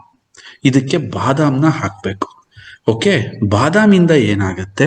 The recovery of the skin very fast, ಅಂದ್ರೆ ಮಲ್ಟಿಪಲ್ ಟೈಮ್ ಫಾಸ್ಟ್ ಅಲ್ಲಿ ಸ್ಕಿನ್ ರಿಕವರಿ ಆಗುತ್ತೆ. ಎಲ್ಲದಕ್ಕಿಂತ ಹೆಚ್ಚಾಗಿ ಸ್ಕಿನ್ ಆ ಶೈನಿಂಗ್ ಬರುತ್ತಲ್ಲ, ನೀವು ಅದನ್ನ ಇಮೇಜ್ ಕೂಡ ಮಾಡೋಕ್ಕಾಗಲ್ಲ. ಸೊ ಆ ತರ ನಾವೇನ್ ಮಾಡಿದ್ವಿ, ಇದಕ್ಕೆ ಒಂದು ಬಾದಾಮ್ ಆಯಿಲ್, ತುಂಬಾ ಕಾಸ್ಟ್ಲಿ ಇರ್ತಕ್ಕಂಥ ಬಾದಾಮ್ ಆಯಿಲ್ ಹಾಕಿದ್ವಿ. ನಂತರ ಇದಕ್ಕೆ ಕೇಸರಿನ ಆಡ್ ಮಾಡಿದ್ವಿ. ಕೇಸರ್ ನಿಮಗೆಲ್ಲರಿಗೂ ಗೊತ್ತು, ಅದರಲ್ಲಿರ್ತಕ್ಕಂತಹ ಇನ್ಸ್ಟಂಟ್ ಗ್ಲೋ, ಅಂದ್ರೆ ಸ್ಕಿನ್ ಅನ್ನ ನ್ಯಾಚುರಲ್ ಆಗಿ ಗ್ಲೋ ಮಾಡೋಂಥ ಒಂದು ಮಾಸ್ಟರ್ ಪೀಸ್ ಯಾವ್ದಾರು ಇದ್ರೆ, ಒಂದು ಜೆನೆಟಿಕಲಿ ಕೂಡ ಮಾಡಿಫೈಡ್ ಮಾಡೋವಷ್ಟು ಶಕ್ತಿ ಯಾವ್ದಾರು ಇದ್ರೆ ಅದು ಕೇಸರಿಗೆ. ಸೊ ಅದಕ್ಕೋಸ್ಕರ ಪ್ರತಿಯೊಬ್ರು ಕೂಡ ಹಾಲಿಗೆ ಕೇಸರಿಯನ್ನ ಹಾಕಿ ಕುಡಿಸ್ತಾರೆ. ಯಾಕೆಂದ್ರೆ ಹುಟ್ಟೋ ಮಕ್ಕಳು ಚೆನ್ನಾಗಿ ಸ್ವಲ್ಪ ಗ್ಲೋ ಆಗಿ ಹುಟ್ಲಿ ಅನ್ನೋದು ಒಂದು ಕಾನ್ಸೆಪ್ಟ್. ನೆಕ್ಸ್ಟ್ ನಾವು ವೆರಿ ಇಂಟ್ರೆಸ್ಟಿಂಗ್ ಇಲ್ಲಿ ಮಾಡಿದ್ದು ಅಂದ್ರೆ, ಒಂದು ಆಯಿಲ್ಗೆ ವೆಜಿಟೇಬಲ್ಸ್ನ ಮಿಕ್ಸ್ ಮಾಡಬೇಕಿತ್ತು, ಅದರ extraction, carrot and beetroot extraction. ಇದು ನಮ್ಗೊಂದು ತುಂಬಾ ಚಾಲೆಂಜಿಂಗ್ ಕೆಲಸ ಇತ್ತು. ಯಾಕೆ ಅಂತಂದ್ರೆ ಕ್ಯಾರೆಟ್ ಆಗ್ಲಿ ಬೀಟ್ರೋಟ್ ಆಗ್ಲಿ ಎಕ್ಸ್ಟ್ರಾಕ್ಷನ್ ನಮಗೆ ಸಿಗಲ್ಲ. ನಾವು ಅದನ್ನ ಜೀವಂತವಾಗಿ ಅದರೊಳಗೆ ಸೇರಿಸ್ಬೇಕಿತ್ತು. ಯಾಕೆಂದ್ರೆ ಅದನ್ನ ಪೌಡ್ರ್ ಮಾಡಿ, ಸ್ಪ್ರೇ ಡ್ರೈಯಿಂಗ್ ಮಾಡಿ, ಅಥವಾ ಇನ್ನೊಂದು ಮಾಡಿ ಅದನ್ನ ಹಾನಿ ಮಾಡಿ ಹಾಕಂಗಿರ್ಲಿಲ್ಲ. ಯಾಕೆ ಅಂತಂದ್ರೆ ಸ್ಕಿನ್ನಿಗೆ ಏನ್ ಬೇಕು, ಅತ್ಯಂತ ರಿಚ್ ಆಂಟಿ ಆಕ್ಸಿಡೆಂಟ್ಸ್ಗಳೇನ್ ಬೇಕು, ಸ್ಕಿನ್ ಅನ್ನ ಗ್ಲೋ ಆಗಿ ಮಾಡಕ್ಕೆ, ಹೆಲ್ತಿ ಆಗಿ ಮಾಡಕ್ಕೆ, ಅದನ್ನ ಸಂಪೂರ್ಣವಾಗಿ ಆರೋಗ್ಯವಾಗಿಡಕ್ಕೆ ಈ ಕ್ಯಾರೆಟ್ ಬೀಟ್ರೂಟ್ಗಳು ತುಂಬಾ ಸಹಾಯ ಮಾಡ್ತವೆ. ಅದನ್ನು ಡಿಕೋಡ್ ಮಾಡಿದ್ವಿ, ಅದನ್ನು ಅದರಲ್ಲಿ ಹಾಕಕ್ಕೆ ಸ್ಟಾರ್ಟ್ ಮಾಡಿದ್ವಿ. ಇನ್ನ ಗುಲಾಬಿ ಪೆಟಲ್ಸ್ ಅಂತ ಏನ್ ಬರುತ್ತೆ ಅದು ಹಾಕಿದ್ವಿ. ರಕ್ತ ಚಂದನ, ಇದ್ರ ಬಗ್ಗೆ ನೀವು ಕೇಳಬೇಕು ಅಂದ್ರೆ ಸ್ನೇಹಿತರೆ, ಒನ್ ಆಫ್ ದ ರಿಚೆಸ್ಟ್ ಇವತ್ತು ಇರೋದ್ರಲ್ಲಿ ಅದರದ್ದು ಆಯಿಲ್, ಅದರ ಸೋಪ್ಸ್ ತುಂಬಾ ಕಾಸ್ಟ್ಲಿ. ಯಾಕೆ ಅಂತಂದ್ರೆ ಸ್ಕಿನ್ ಅನ್ನ ಅಷ್ಟು ಡೀಪ್ ಆಗಿ ಅದು ಒಂದು ಕ್ಲೆನ್ಸ್ ಮಾಡೋದ್ರಲ್ಲಿ, ಒಂದು ನರಿಶ್ಮೆಂಟ್ ಮಾಡೋದ್ರಲ್ಲಿ, ಎಲ್ಲಕ್ಕಿಂತ ಹೆಚ್ಚಾಗಿ ಸ್ಕಿನ್ ಅನ್ನ ಒಂದು ಶಕ್ತಿಶಾಲಿ ಪದರವನ್ನಾಗಿ ರೂಪಿಸೋದ್ರಲ್ಲಿ ರಕ್ತ ಚಂದನದ ಪಾತ್ರ ಬಹಳ ಪ್ರಮುಖವಾಗಿರುತ್ತೆ. ಸೊ ಈ ಗುಲಾಬಿ ಏನಿದೆ ಇದು ಕೂಲಿಂಗ್ ಎಫೆಕ್ಟ್ ನ ಜಾಸ್ತಿ ಕೊಡುತ್ತೆ. ಅಂದ್ರೆ ಸ್ಕಿನ್ ಅನ್ನ ನಿಮಗೆ ರ್ಯಾಷಸ್ ಇಂದ, ಈ ಬರ್ನ್ ಆಗೋದ್ರಿಂದ ಒಂದು ಕೂಲ್ ಮಾಡೋದ್ರಲ್ಲಿ ಅತ್ಯಂತ ಹೆಚ್ಚು ಪ್ರಮುಖವಾಗಿರ್ತಕ್ಕಂಥ ಪಾತ್ರನ ಈ ಗುಲಾಬಿ ಎಲೆಗಳು ವಹಿಸ್ತವೆ. ಸೊ ಇದರ ಹೋಲ್ ಕಾಂಬಿನೇಷನ್ಸ್ ನ ಮಾಡಿ ನಾವು ರೆಡಿ ಮಾಡಿದ್ದೆ ಈ Keramrut virgin coconut oil for beauty. Sir, ಇದು ರೆಡಿ ಆಯ್ತು. ಓವರ್ ಆಲ್ ಅದ್ಭುತವಾಗಿದೆ. ನೀವು ಈ ಟ್ರೈನಿಂಗ್ ಕೊಡೋದಕ್ಕಿಂತ ಮುಂಚೆನೂ ಮಾರ್ಕೆಟ್ ಅಲ್ಲಿ ಇದು ಆಲ್ರೆಡಿ ಡಾಮಿನೇಟಿಂಗ್ ಮಾಡ್ತಿದೆ. ಹಚ್ಚಿದ್ರೆ ಸಾಕು, ತುಂಬಾ ಚೆನ್ನಾಗಿ ಕಾಣುತ್ತೆ. ಸರ್, ಆಕ್ಚುಲಿ ಇದ್ರ ಯೂಸ್, ಇದ್ರ ಬಳಕೆ ಯಾರ್ಯಾರು ಯಾವ್ಯಾವಾಗ ಹೇಗೆ ಇದನ್ನ ಬಳಸಬೇಕು, this is a major point. ಇಲ್ಲಿವರೆಗೂ ನಾವು ತಿಳ್ಕೊಂಡಿದ್ದು ಒಂದು ಸ್ಕ್ರಿಪ್ಟ್. ನೋಡಿ ಸ್ನೇಹಿತರೆ, ಇದನ್ನ ಬಳಸೋದು ಯಾರು ಅಂತ ಅಂದ್ರೆ ಇದಕ್ಕೆ ಯಾವುದೇ ಏಜ್ ಲಿಮಿಟ್ ಇಲ್ಲ. ಬಹಳ ಚೆನ್ನಾಗಿ ಅರ್ಥ ಮಾಡ್ಕೊಳ್ಳಿ, ಇದಕ್ಕೆ ಯಾವುದೇ ಏಜ್ ಲಿಮಿಟ್ ಇಲ್ಲ. ಫಾರ್ ಬೇಬಿ, ಯಾರಾದ್ರೂ ಮಕ್ಕಳಿಗೆ ಅಂತ ಕೇಳ್ತಿದ್ರೆ, sir it's a super super super super, you go with it. ತುಂಬಾ ಚೆನ್ನಾಗಾಗ್ತವೆ ಮಕ್ಕಳುಗಳು. ಸರ್, ಮಕ್ಕಳುಗಳಲ್ಲಿ ಅವ್ರಿಗೆ ಕೈಕಾಲು ಗಟ್ಟಿ ಆಗದಿರ್ಬೋದು, ಅವ್ರಿಗೆ ಎಷ್ಟೋ ಜಾಯಿಂಟ್ಸ್ಗಳು ಬಲ ಬೇಕು ಅಂತ ಕೇಳ್ತಾ ಇರ್ತಾರೆ. ಮಕ್ಕಳುಗಳಿಗೆ ಏನಕ್ಕೆ ಎಣ್ಣೆ ಮಸಾಜ್ ಮಾಡ್ತಾರೆ, ಎಣ್ಣೆ ಸ್ನಾನನ ಮಕ್ಕಳುಗಳಿಗೆ ಮಾಡಿಸ್ತಿರ್ತಾರೆ ಅಂತಂದ್ರೆ, ಆ ಮಗುಗೆ ಎಲ್ಲ ಮೆತ್ತಗಿರುತ್ತೆ ಜಾಯಿಂಟ್ಸ್. ಆ ಮಗುಗೆ ಆಯಿಲ್ ಮಸಾಜ್ ಮಾಡಿದಾಗ ಆ ಮಗು ಜಾಯಿಂಟ್ಸ್ ಗಟ್ಟಿ ಆಗುತ್ತೆ ಅಂತ ನಮಗೆ ಅವಾಗ ಅನ್ಸುತ್ತಲ್ಲ, ದೊಡ್ಡವರಾದ್ಮೇಲೆ ಯಾಕೆ ಸರ್ ಬಿಡಬೇಕು, ದೊಡ್ಡವರಾದ್ರೂ ಅದನ್ನ ಕಂಟಿನ್ಯೂ ಮಾಡಬೇಕು. ಸ್ನೇಹಿತರೆ, ಒಬ್ಬ ಆರೋಗ್ಯವಂತ ವ್ಯಕ್ತಿ ಆಯುರ್ವೇದದಲ್ಲಿ ಹೇಳ್ತಾರೆ, ವಾರಕ್ಕೆ ಒಮ್ಮೆಯಾದರೂ ಅಭ್ಯಂಗನ ಮಾಡಬೇಕು. ತಿಂಗಳಿಗೊಂದ್ಸರಿ ಬಿಡಿ, ಯುಗಾದಿಗೆ ಹಚ್ಕೊಳೋದೇ ನಮ್ದು ಏನೋ ಒಂದು ತರ ಆಗಿದೆ. ಸೊ ಯಾರಿಗೆ ನಿಮಗೆ ಒಂದು ಬೆಟರ್ ಎಕ್ಸ್ಪೀರಿಯನ್ಸ್ ಬೇಕು ಅಂತ ಅನ್ಸಿದೆಯೋ, ದಯವಿಟ್ಟು ಹೇಳ್ತಾ ಇದ್ದೀನಿ, ಇದನ್ನ ವಾರಕ್ಕೊಂದ್ಸರಿ ಬಳಸೋಕೆ ಸ್ಟಾರ್ಟ್ ಮಾಡಿ ಪ್ರತಿಯೊಬ್ರು. ಮಕ್ಕಳಲ್ಲಿ ಇಷ್ಟು ಬದಲಾವಣೆ ಆಗುತ್ತೆ. ಇನ್ನ ನಮ್ಮ ಮಧ್ಯವಯಸ್ಕರು, ಕಾಲೇಜ್ಗೆ ಹೋಗೋ ಮಕ್ಕಳುಗಳಲ್ಲಿ, ಸರ್ ಮೊದಲನೇದಾಗ್ಲಿ ನಿಮಗೆ ಈ ಗಿಂಪಲ್ ಇಂದ ಯಾವತ್ತು ಫಸ್ಟ್ ಆಫ್ ಆಲ್ ಮುಖಕ್ಕೆ ಎಣ್ಣೆ ಹಚ್ಕೊಂಡ್ರೆ ಪಿಂಪಲ್ ಆಗುತ್ತೆ, ಆ ಕಾನ್ಸೆಪ್ಟ್ ನ ಮೊದಲು ಸೈಡಿಗೆ ಇಟ್ಬಿಡಿ. ನಿನ್ನ ದೇಹದೊಳಗೆ ಒಂದು ದೊಡ್ಡ ಎಣ್ಣೆ ಇರುತ್ತೆ, ಓಕೆ? ಆ ಎಣ್ಣೆ ಸರಿಯಾಗಿ ಆ ಹೋಲ್ಗಳು ಓಪನ್ ಆಗ್ಲಿಲ್ಲ, ಸರಿಯಾಗಿ ನಿನ್ನಲ್ಲಿ ಒಂದು ರೀತಿಯಾಗಿರ್ತಕ್ಕಂಥ ಕ್ರಿಯೆ ಇಲ್ಲ ಅಂದಾಗ್ಲೇ ಪಿಂಪಲ್ ಒಳಗೆ ಕ್ರಿಯೇಟ್ ಆಗೋದು. ಪಿಂಪಲ್ಗೂ ಆಯಿಲ್ಗೂ ಸಂಬಂಧ ಇಲ್ಲ. ಅದನ್ನ ಫಸ್ಟ್ ಆ ಕಾನ್ಸೆಪ್ಟ್ ನ ದೂರಕ್ಕೆ ಮಾಡಿ ಅಂಡ್ ಡೀಪ್ ಮಾಯಿಶ್ಚರೈಸಿಂಗ್ ಮಾಡಿಸ್ಕೊಳ್ಳಿ. ಜೊತೆಗೆ ಈ ವಯಸ್ಸಲ್ಲಿ ಯಾರು ನಾವು ಈ ಮಧ್ಯಮ ವಯಸ್ಸಲ್ಲಿದ್ದೀವಿ, ನಮಗೆ ನಿಜವಾದ ರಿಲ್ಯಾಕ್ಸೈಸೇಷನ್ ಬೇಕಿರುತ್ತೆ. ರಿಲ್ಯಾಕ್ಸೈಸೇಷನ್ ಅಂದ್ರೆ ಯಾವ ತರ ಅಂತಂದ್ರೆ ಸ್ನೇಹಿತರೆ, ಒಂದು ಕಡೆಯಿಂದಲ್ಲ, ಇಡೀ ನಿಮ್ಮ ದೇಹನೇ ಒಂದಷ್ಟು ಟೈಮ್ಗೆ ಒಂದು ತರ ಆ ಅದ್ಭುತ ಆನಂದವನ್ನ ಅನುಭವಿಸ್ಬೇಕು. ವಾರದಲ್ಲಿ ಒಂದಿನ ಸೆಲೆಕ್ಟ್ ಯುವರ್ ಟೈಮ್. ನಿಮಗೆ ಯಾವ ಟೈಮ್ ಬೇಕು ನೀವು ಸೆಲೆಕ್ಟ್ ಮಾಡ್ಕೊಳ್ಳಿ. ಇದನ್ನ ಫುಲ್ ಹಚ್ಚಿಬಿಟ್ಟು ಒಂದು ½ ಟೈಮ್ ಸ್ಪೆಂಡ್ ಮಾಡಿ ಮತ್ತೊಬ್ಬಟ್ಟು ಸ್ನಾನ ಮಾಡ್ಕೊಳ್ಳಿ. ಯಾಕೆ ಅಂತಂದ್ರೆ ನಿಮ್ಮನ್ನ ನೀವು ಕೇರ್ ಮಾಡ್ದಲೆ ನಿಮ್ಮನ್ನ ಕೇರ್ ಮಾಡಕ್ಕೆ ಇನ್ಯಾರನ್ನ ಬರಕ್ಕಾಗಲ್ಲ. ಸರ್, ನನ್ಗೆ ಹಿಂಸೆ ಆಗುತ್ತೆ, ಮನೆಯವರು ನಮ್ಮ ಬಟ್ಟೆಗಳೆಲ್ಲ ಆಯಿಲ್ ಆಗುತ್ತೆ ಅಂತಾರೆ. ಅರೆ ಬಾಬಾ, ಮಾರ್ಕೆಟ್ಗೆ ಹೋಗಪ್ಪ, ಯೂಸ್ ಅಂಡ್ ಥ್ರೋ ನ್ಯಾಪ್ಕಿನ್ಸ್ಗಳು ಬಂದಿರ್ತವೆ, ಅವು ತುಂಬಾ ಈಸಿ ಇದೆ. ಅದೆಲ್ಲ 10 ರೂಪಾಯಿ 15 ರೂಪಾಯಿಗೆ ಸಿಗುತ್ತೆ, ತಗೊಂಬ, ಹಾಕೋ, ಡಸ್ಟ್ಬಿನ್ಗೆ ಹಾಕು, ಎಸಿ. ಬಟ್ ನಿನ್ನ ಮಾಂಸಖಂಡಗಳನ್ನ, ನಿನ್ನ ಸ್ಕಿನ್ ಒಂದು ಏಜ್ ಆಗೋದನ್ನ, ಫಸ್ಟ್ ಆಫ್ ಆಲ್ ಇವತ್ತು ಜನಗಳ ಪ್ರಾಬ್ಲಮ್ ಏನು ಅಂತಂದ್ರೆ, ಅವರು ಪದೇ ಹೇಳ್ಬೇಕಾಗಿದೆ, ಸರ್ ನನಗೆ ವಯಸ್ಸಾಗ್ತಿದೆ, ನನಗೆ ಸರ್ ಇವ್ನು 30 ವರ್ಷ ಇರ್ತಾನೆ, ನೋಡಿದ್ರೆ 50 ವರ್ಷದ ಒಂಥರ ಯಾಕಷ್ಟು ಫಾಸ್ಟ್ ಆಗಿ ಏಜ್ ಏನಕ್ಕೆ ಹೋಗ್ತಾ ಇದೆ ಅವನಿಗೆ? ಏನಕ್ಕೆ ಹೋಗ್ತಾ ಇದೆ ಏಜ್? ಒಳಗಿರೋ ಹಾರ್ಟ್ ಅಂತೂ ಆಚೆಗೆ ಬಂದು ಹೇಳ್ತಾ ಇಲ್ಲ ಇವ್ನಿಗೆ ಏಜ್ ಆಗಿದೆ, ಇವ್ನಿಗೆ ಏಜ್ ಆಗಿದೆ ಅಂತ. ಕಿಡ್ನಿ ಬಂದು ಏನಾದ್ರು ಆಚೆ ಕಡೆಗೆ ನೋಡು ಗುರು ನಂದು ಏಜ್ ಆಗ್ಬಿಟ್ಟಿದೆ 50 ವರ್ಷ. ಇವನ್ ಏಜ್ ಆಚೆ ಕಡೆ ಗೊತ್ತಾಗ್ತಿರೋದು ಯಾವ್ದ್ರಿಂದ? ಇವನ್ ಹೇರ್ ಅಂಡ್ ಸ್ಕಿನ್ ಇಂದ. ಅರೆ ಬಾಬಾ, ಫಸ್ಟ್ ಆ ಸ್ಕಿನ್ ನ ಕೇರ್ ಮಾಡಪ್ಪ, ನಿನ್ ಏಜ್ ಸ್ಟಾಪ್ ಆಗುತ್ತೆ ಇಲ್ಲ ರಿವರ್ಸ್ ಆಗುತ್ತೆ. ಎಷ್ಟೋ ಜನ ನಮ್ಮನ್ನು ಕೇಳ್ತಾ ಇರ್ತಾರೆ, ನಮ್ಮ ಮನೆಯಲ್ಲಿ ಎಕ್ಸ್ಪೆಷಲಿ ನನ್ನ ಹ್ಯಾಬಿಟ್ ಅಲ್ಲಿ ಪ್ರತಿ ವಾರ ಅಭ್ಯಂಗನ. ಎಕ್ಸಾಂಪಲ್, ಐ ವಿಲ್ ಸ್ಟಾರ್ಟ್ ಒಂದು 15 days ಆಯ್ತು ಅಂತ ಇಟ್ಕೊಳ್ಳಿ. ನನಗೆ ಗೊತ್ತಾಗೋಗುತ್ತೆ ನಾನು ತುಂಬಾ ಸುಸ್ತಾಗ್ತಾ ಇದ್ದೆ. ನಂದು ಕ್ಲೀನ್ ಡಯಟ್ ಇದೆ, ಅತಿಯಾಗಿ ಏನೋ ತಿನ್ನಲ್ಲ, ಏನೇನೋ ತಿನ್ನಲ್ಲ. ಅಷ್ಟಿದ್ದು ನಾನು ಸುಸ್ತಾಗ್ತೀನಿ. ನನಗನ್ಸುತ್ತೆ ಬಾಡಿ ವೆಯ್ಟ್ ಅನ್ನಿಸ್ತಾ ಇದೆ, ಹೆವಿ ಅನ್ನಿಸ್ತಾ ಇದೆ, ಐ ಫೀಲಿಂಗ್ ಸಮಥಿಂಗ್ ಬ್ಯಾಡ್. ಆ ಟೈಮಲ್ಲಿ ಇಬ್ಬರಿದ್ದಾರೆ ನನಗೆ. ಒಬ್ರು ರೇವಣ್ಣ ಅಂತ ಹೇಳ್ಬಿಟ್ಟು, I will call them, Revanna ಬರ್ತಾ ಇದ್ದೀನಿ ಅಂತ. ಸೊ ಈ ಬ್ಯೂಟಿ ಆಯಿಲ್ನ ತೊಗೊಂಡು ಹೋಗ್ತೀನಿ. ಅವನಂತೂ ಸಖತ್ ಎಂಜಾಯ್ ಮಾಡ್ತಾನೆ. ಅಣ್ಣ ಇದು ಎಷ್ಟು ಚೆನ್ನಾಗಿದೆ ಅಂತಂದ್ರೆ, ಅವನೊಂದ್ಸರಿ ನೋಟಿಸ್ ಮಾಡ್ದ, ಅವನ ಕೈಯಲ್ಲಿ ನನಗ್ ಮಸಾಜ್ ಮಾಡಿದ್ಮೇಲೆ ಅವ್ನ ಕೈ ಕಲರ್ ಬಂದಿದ್ದನ್ನ ನನಗೆ ಹೇಳಿದ್ದ, ಅಣ್ಣ ಈ ತರ ಕೈ ಕಲರ್ ಬರುತ್ತಲ್ಲ ಅಂತ ಹೇಳಿ ಅವನು ಈ ಆಯಿಲ್ನ ಸೇಲ್ ಮಾಡಕ್ಕೆ ಸ್ಟಾರ್ಟ್ ಮಾಡ್ಕೊಂಡ್ರು. ಅಂದ್ರೆ ವೀಕಲ್ಲಿ ಒಂದು ಟೈಮ್ ನೀವು ಮಸ್ಟ್ ಅಂಡ್ ಸ್ಟುಡ್ ಯಾವತ್ತು ನಿಮ್ಮ ಜಾಯಿಂಟ್ ಪ್ರಾಬ್ಲಮ್ಮೇ ಬರಬಾರ್ದು. ಅಂದ್ರೆ ಎಷ್ಟೋ ಜನ ನನಗೆ ಕೇಳ್ತಿರ್ತಾರೆ ಏನಂತ, ಗುರು ಸರ್ ನಿಮ್ಮ ಹೈಟ್ಗೆ ನಾವು ಅಂದ್ಕೊಂಡ್ವಿ ನಿಮ್ಮ ಕಾಲು ನೋವು ಬರ್ತವೆ, ನಿಮ್ಮ ಕೈ ನೋವು ಬರ್ತವೆ, ಮಂಡಿ ನೋವು ಬರ್ತಾರೆ. ಸ್ನೇಹಿತರೆ, ನಾನು ಒಂದು ದಿನದಲ್ಲಿ ತುಂಬಾ ಓಡಾಡೋದಿರುತ್ತೆ, ಫ್ಯಾಕ್ಟ್ರಿಗೆ ಅಲ್ಲಿಗೆ ಕೂರ್ಬೇಕು, ಹೇಳಬೇಕು.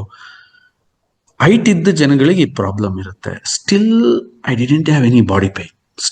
ಸ್ಟಿಲ್ ಯಾಕಿರಬಹುದು ಈ ಬಾಡಿ ಪೈನ್ ನನಗಿಲ್ಲ? ಯಾಕೆ?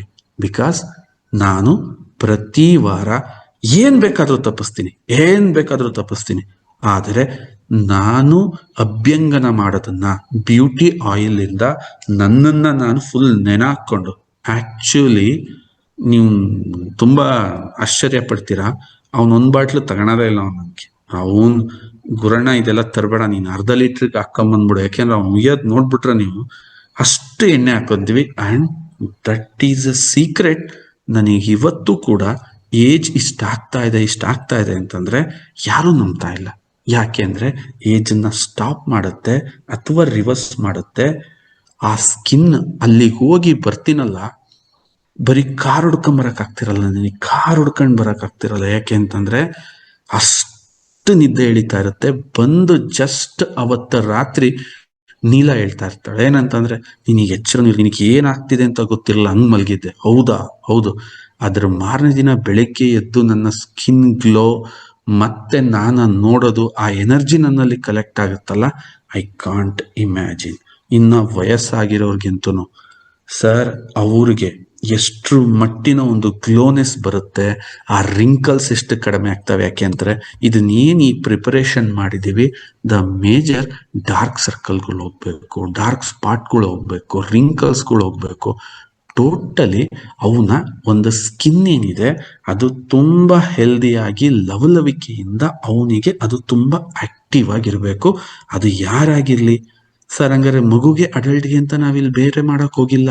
ಜಸ್ಟ್ ವಿ ಕ್ರಿಯೇಟೆಡ್ ಆ ಹುಟ್ಟಿರೋ ಮಗುನಿಂದ ಹಿಡಿದು ವಯಸ್ಸಾಗಿರೋವರೆಗೂ ಬಳಸಿ. ಯಾಕೆಂದ್ರೆ ಇದರಲ್ಲಿ ಯಾವುದೇ ಹಾನಿಕಾರಕ ರಾಸಾಯನಿಕಗಳನ್ನ ಒಂದನ್ನು ಹಾಕಿಲ್ಲ, ಒಂದೇ ಒಂದು ಪ್ರಿಸರ್ವೇಟಿವ್ಸ್ ಹಾಕಿಲ್ಲ, ಒಂದೇ ಒಂದು ಯಾವುದೇ ಮಿನರಲ್ಸ್ ಹಾಕಿಲ್ಲ, ಒಂದೇ ಅದಿಲ್ಲ. ಇಲ್ಲೇನಿದೆ ಎಲ್ಲ ನ್ಯಾಚುರಲ್.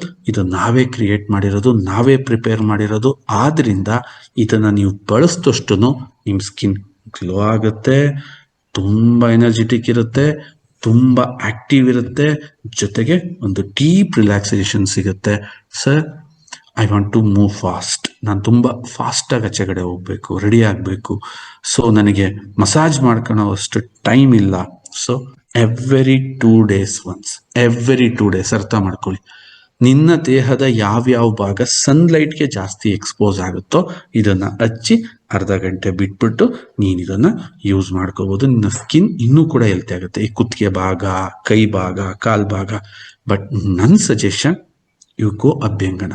ದಯವಿಟ್ಟು ಯಾರಿದ್ದೀರಿ ಒಂದು ಸಲ ಇದನ್ನ ಅಭ್ಯಾಸ ಮಾಡ್ಕೊಂಡು ನೋಡಿ. ಆಮೇಲೆ ನೀವೇ ನನ್ಗೆ ಹೇಳ್ತೀರಾ ಸರ್ ಇದೇನು. ಏಕೆಂದ್ರೆ ನೀವೇನ್ ಮಾಡಿದ್ರು ಕೂಡ ನಿಮ್ಮ ಸ್ಕಿನ್ ನಿಮಗೆ ರಿಪೀಟ್ ಜಾಸ್ತಿ ಕೊಡುತ್ತೆ. ಯಾಕೆ ಅಂತಂದ್ರೆ ದ ಬಿಗ್ಗೆಸ್ಟ್ ಆರ್ಗನ್ ಸ್ವಾಮಿ, ನೀವು ಮುಟ್ಟಕ್ಕೆ ಸಿಗೋ ಒಂದೇ ಒಂದು ಅಂಗ ಸ್ವಾಮಿ ಇದು. ಎಲ್ಲ ಅಂಗಗಳು ನಿಮಗೆ ಸಿಗಲ್ಲ, ಬಟ್ ನಿಮ್ಮ ಚರ್ಮ ನಿಮ್ಮ ಕೈಗೆ ಸಿಗತ್ತೆ. ಅದನ್ನ ಎಷ್ಟು ಆರೋಗ್ಯವಂತವಾಗಿಡ್ತೀರಿ, ನಿಮ್ಮ ಇಡೀ ದೇಹ ಅಷ್ಟೇ ಆರೋಗ್ಯವಂತವಾಗಿರುತ್ತೆ ಅಂತ ಹೇಳ್ತಾ